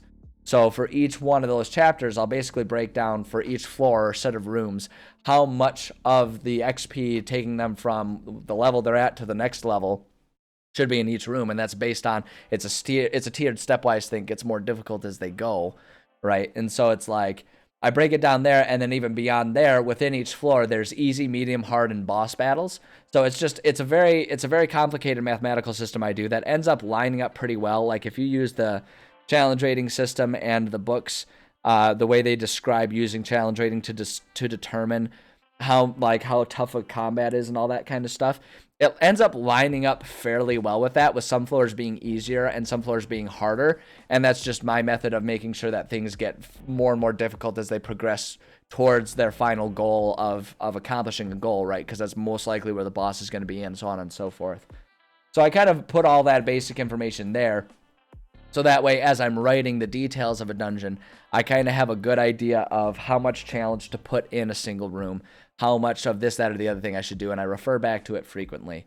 The enemies here, then I further break things down, and basically what I like to do is, so I've got the XP breakdown, right? And so it's like an easy battle, a medium battle, a hard battle, and a boss battle should all be worth XYZ, WXYZ experience points. The way I determine what enemies are there, because I like to make sure there's consistency in the enemies. So I basically pick 4 types of enemies that are going to be present in a single floor. And those enemies are basically like the real low lackeys, the higher up lackeys, the mid-range, middle management, and then the boss of the dungeon. And that's all based on the experience points. And basically the way I do it is the fodder, the easiest enemies, 10 of those should be about a medium battle, give or take, right? The soldiers, about 5 of them should be a medium battle, give or take. The leaders, 2 or 3 of them should be a medium battle, give or take. And the boss alone should be a medium battle. And I set all of that to medium battle, so that way the boss can be in the boss battle, and there's enough experience point budget left over to then add some lackeys in there, because anyone who's tried doing boss battles has probably experienced the concept of action economy. And you know that even if it's a really, really tough enemy, a lot of times you'll end up in a situation where either they kill everyone in one turn because they're too powerful, or the players have a really easy time because the boss can't kill them all in one turn. So then they end up spending their entire round getting, 2 or 3 attacks into that boss, only getting maybe 2 or 3 attacks in per round. So they can just kind of surround it and beat them up. Just absolutely beat the snot out of them the whole time. So I set it to medium to add some lackeys so that there can be a bit more dynamic stuff going on, a bit more challenge, a bit more strategy required, because there's going to be other enemies running around, running interference and all that kind of stuff. So that's kind of how I break that up. Welcome back, Julian Million. Glad you're here. So that's kind of how I like to break that stuff up. And that's where all that stuff comes in. The last thing is long rest risks. So we talked about, we were talking earlier ways to mitigate players abusing long rest, because if you give them the chance to, they absolutely will. Finish one battle, take a long rest. One battle, take a long rest. One way to do that is to add some form of a time constraint, whether that comes from, they don't have enough resources to stay at this location for too long. Maybe they're racing against the clock because they're trying to head off some sort of disaster that's imminent. Something like that. Is a good way. The other way to mitigate it is to make sure that long rests don't always necessarily go off 100% without a hitch, right? So it's like, what I always do is I have them roll a d10, and so there's a 50% chance rolling that d10 that half of the enemies will regenerate. So it's like there's more enemies will show up, and you sometimes have to come up with a reason for that to happen if you're going to allow that to happen. If you're not going to allow that to happen, then you can just have it be a nothing night or something like that, and it does go off without a hitch. 20% chance of wandering monsters approach, right? So there's a chance that maybe their long rest will be interrupted by enemies that show up. It's a really good way to limit how effective a long rest is if they're going to suddenly be, accosted by an enemy in the middle of it. Chance of an uneventful night that can increase or decrease based on the situation and how well they're handling things and what you want to do for the pacing of the dungeon. And then I also include the chance of a divine intervention. I use that as a vehicle to like, I call it divine intervention, but really it's just like some sort of story-based thing based on the character keeping watch, right? So sometimes, like, if I feel like they're kind of stuck and they don't know what to do in this dungeon, or they feel lost, sometimes it'll be something happens that they get a clue. If the character has an important, like, backstory thing going on, sometimes I'll progress that and use that as an opportunity for them to get some new information and all that kind of stuff. That's just basically a placeholder for something else that maybe doesn't necessarily have a reason to happen other than I want it to happen to them, and I'll make that happen. So getting some turning watch is a good way to incentivize doing it. Yeah, 100%. If they don't watch, 100% something bad is going to happen to them too. Is a really good way to do it as the flip side. But yeah, encouraging multiple players or different players to take turns doing watch, that can be a really good way to kind of get people to mix it up if they're like, especially because you can, like, my players usually have kind of caught on to that's kind of how it happens. And so if they want something to happen to their character as far as like backstory things go, they'll kind of like tee me up for that, right? They'll be like, yeah, I think my character tonight, he's feeling distracted, and so he's going to stay up keeping watch while also kind of meditating and mulling over this, that, or the other thing that happened, trying to get clarity on that. And I'll be like, there's our signal. So if something happens, then maybe they gain some insights to that, right? So it can be a really good way to, I talked about not being afraid to stop a session to have a meta conversation. That can be a good way to have that conversation without it being meta, as long as you and your players are, cohesive and on the same page about it. So absolutely, that's a really good one. So that stuff can all stay the same. The template, a lot of times I'll sort of set that and like already have, because I set it up number wise, and I'll just put in like 10 bullet points there, so that way they can just roll a d10 and I can just look at the number and it's there. I'm not going to worry about doing that right now because I'm getting kind of short on time and I wanted to try and get through all of this. I'm going to delete all of this because I really just don't use this system very much. Gosh dang it, this is one of the things that I don't really care for OneNote about. It does not scroll up and highlight at the same time. It's very frustrating.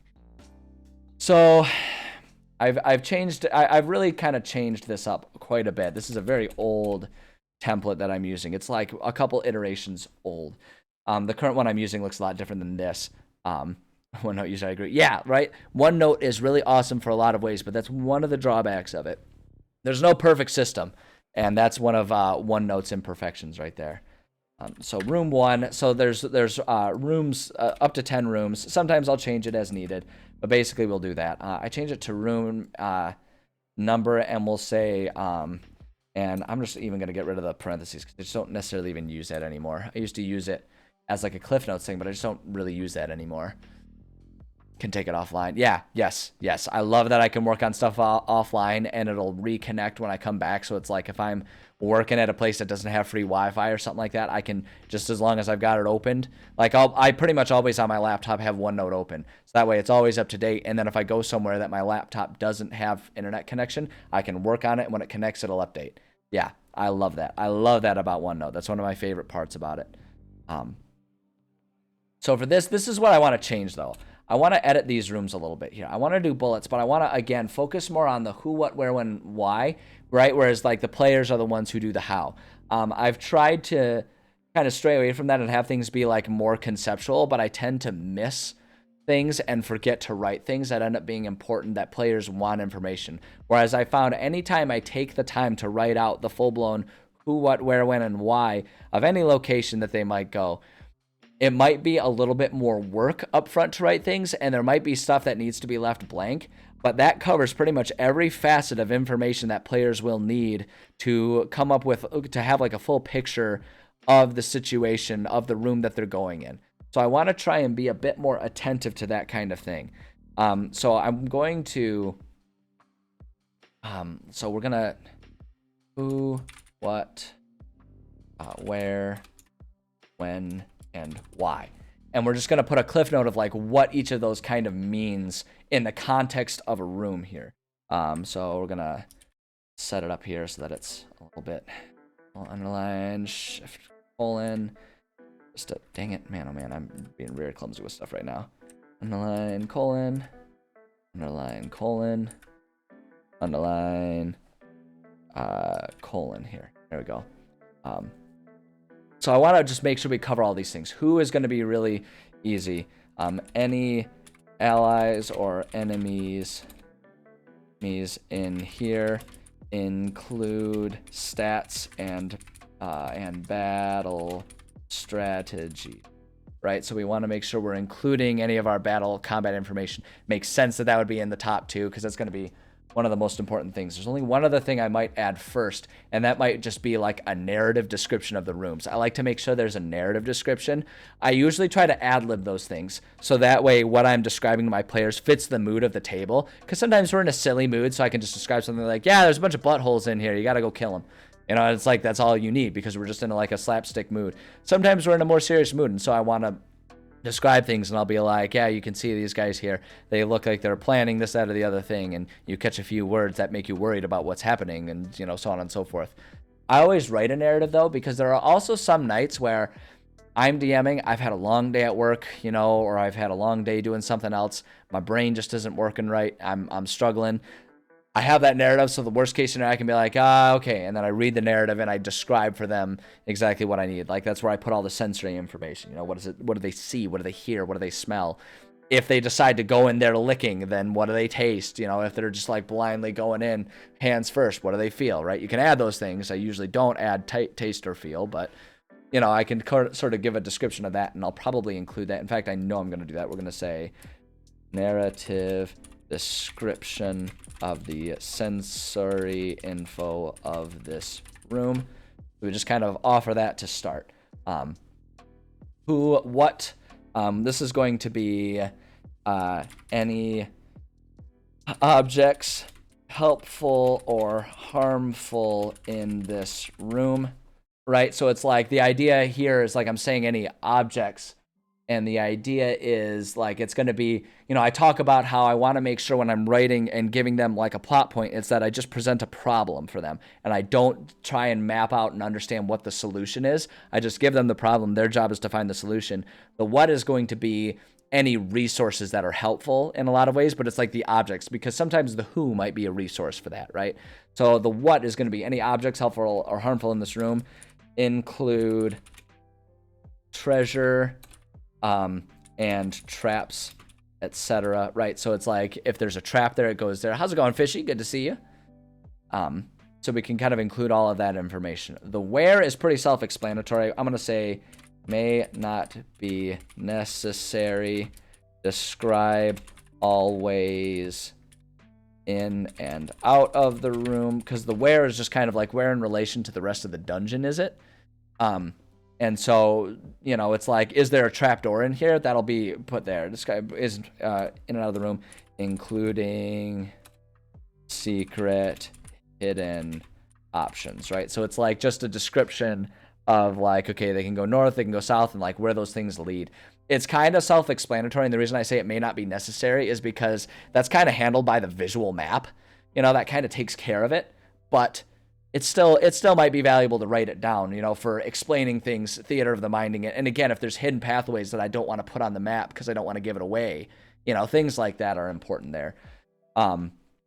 When this one is going to just be if there are constraints on when players can make it here, add them, right? So it's like if there's going to be a constraint about like if there's a magic room or something like that that only appears in certain ways, when it could also be at the beginning, like if they get captured, then they'll find themselves in the prison. Otherwise, they might not be in the prison, right? Things like that can get added in that area there. That's important information.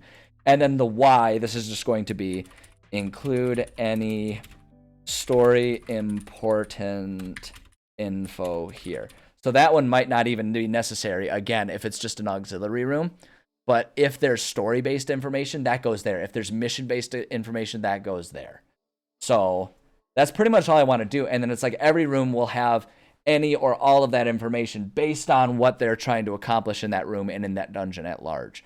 You know, so some rooms may have almost none of that. Some rooms may have all of it and more. It just depends. But that's all of the information that might be needed in that room, and that pretty much covers what I need, right? We've covered the most important parts, which are mechanically any fights or any combats that are going to be there, as well as any treasures or rewards that are in there. With the who, that also includes any allies, so any information they might find, whether it's from talking with people or finding, you know, any objects, finding like maps or finding notes or anything like that. Find a journal, who knows, right? There's all that kind of stuff where, again, that kind of covers how do they get in and out of that room. When, if there's any rules about when that door comes unlocked. Hey, maybe, you know, the when also plays a role in terms of like, when is that room, guarded versus not guarded, all that kind of stuff. And then why do they care about this room? What's important about this room? If there is any reason. Maybe there isn't a reason. It's just there because it's part of the dungeon and it makes sense for them to have a bathroom or something. I don't know. So that pretty much covers it, actually. And I actually like this because I feel like this kind of simplifies from a lot of things here. It just kind of makes it makes each room be a lot more freeform than what I might have historically done. I was historically a bit more rigid about how many of this type of room should be in a dungeon, how many of this type of room. And I've kind of been stepping away from that more and more and letting things be a bit more organic so that places make a bit more sense and traps and puzzles or enemies or allies and stuff like that feel less forced and more so just like that's what makes sense for the dungeon, you know. And so this is kind of how I want the template to be. It includes more information, but it has less rules about what that information is, and that's just kind of my writing style these days. That's more adherent to it. This thing can stay the same, potential and actual. This is just where I'll take notes, like a lot of times when I'm running a campaign, because like I'll write the module and then I'll run the campaign for my players. A lot of times what I'll do is I'll make a copy of it, of the module, and then put it in the campaign area. So that way I can mark it all up for the campaign that I'm running and let it just be like, that's this campaign's version of it. So that way if later I'm running the same campaign or the same mission for different players, it's not all marked up and stuff like that. And so this is just where I'll put like notes if there's like, okay, they have to finish this thing to unlock the next chapter or whatever, then I can put that as potential. They do that. Or if there's like, depends on if they kill or capture the enemy, what happens, you know, it can put stuff like there. So if there's stuff that matters, I can put it there. Although I do my best to make things like vague enough. And again, just like it's just a problem. There's no prescribed solution so that it doesn't really matter It's like, and any problem is just like, any trigger is just like, when they somehow neutralize this enemy, that'll trigger this other enemy to take charge, and now they're doing stuff, right? So it doesn't matter if they capture, it doesn't matter if they kill, whatever it is, right?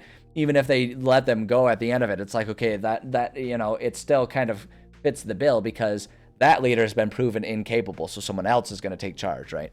So a lot of times this isn't as necessary, the potential, but I'll still put notes there. And then actual, that's just where I put notes of like, okay, they did this, which is going to trigger this, that, or the other thing. So if I'm doing future sessions and I'm like, oh, that depends on what they did at here. Or if I'm doing a reference like, oh, that's right, did they kill or befriend that one side character that was in that dungeon? I can go and check, right? So that part can stay unchanged. Link index, that's kind of unnecessary because I've started putting like tables of contents up at the top of my pages because you can link to pages within OneNote. That's just to give me an easier way to like connect to. So like if I give a brief bio about an ally, but there's more detailed information in one of my other tabs here for like our foes and friends, I can link the page just so it's easier to reference, but again, unchanged. So that is already, I mean, honestly, it didn't take much work with that again because a lot of this is already set up the way I like it. So I'm pretty content with that, and that makes me feel like moving forward I've got better, more complete templates that again match my current writing style, because like as a world builder and as a DM, as you go you learn different things and you get different ideas and you want to try different things. So my writing methods nowadays are different than they were when I first started making these templates for myself, which was years ago, right? And so it's good to sort of update the templates and let the templates flow. The templates are meant to be a springboard for me, not a rigid rule set per se. And so just kind of setting them up so that they're best going to help me in my writing style.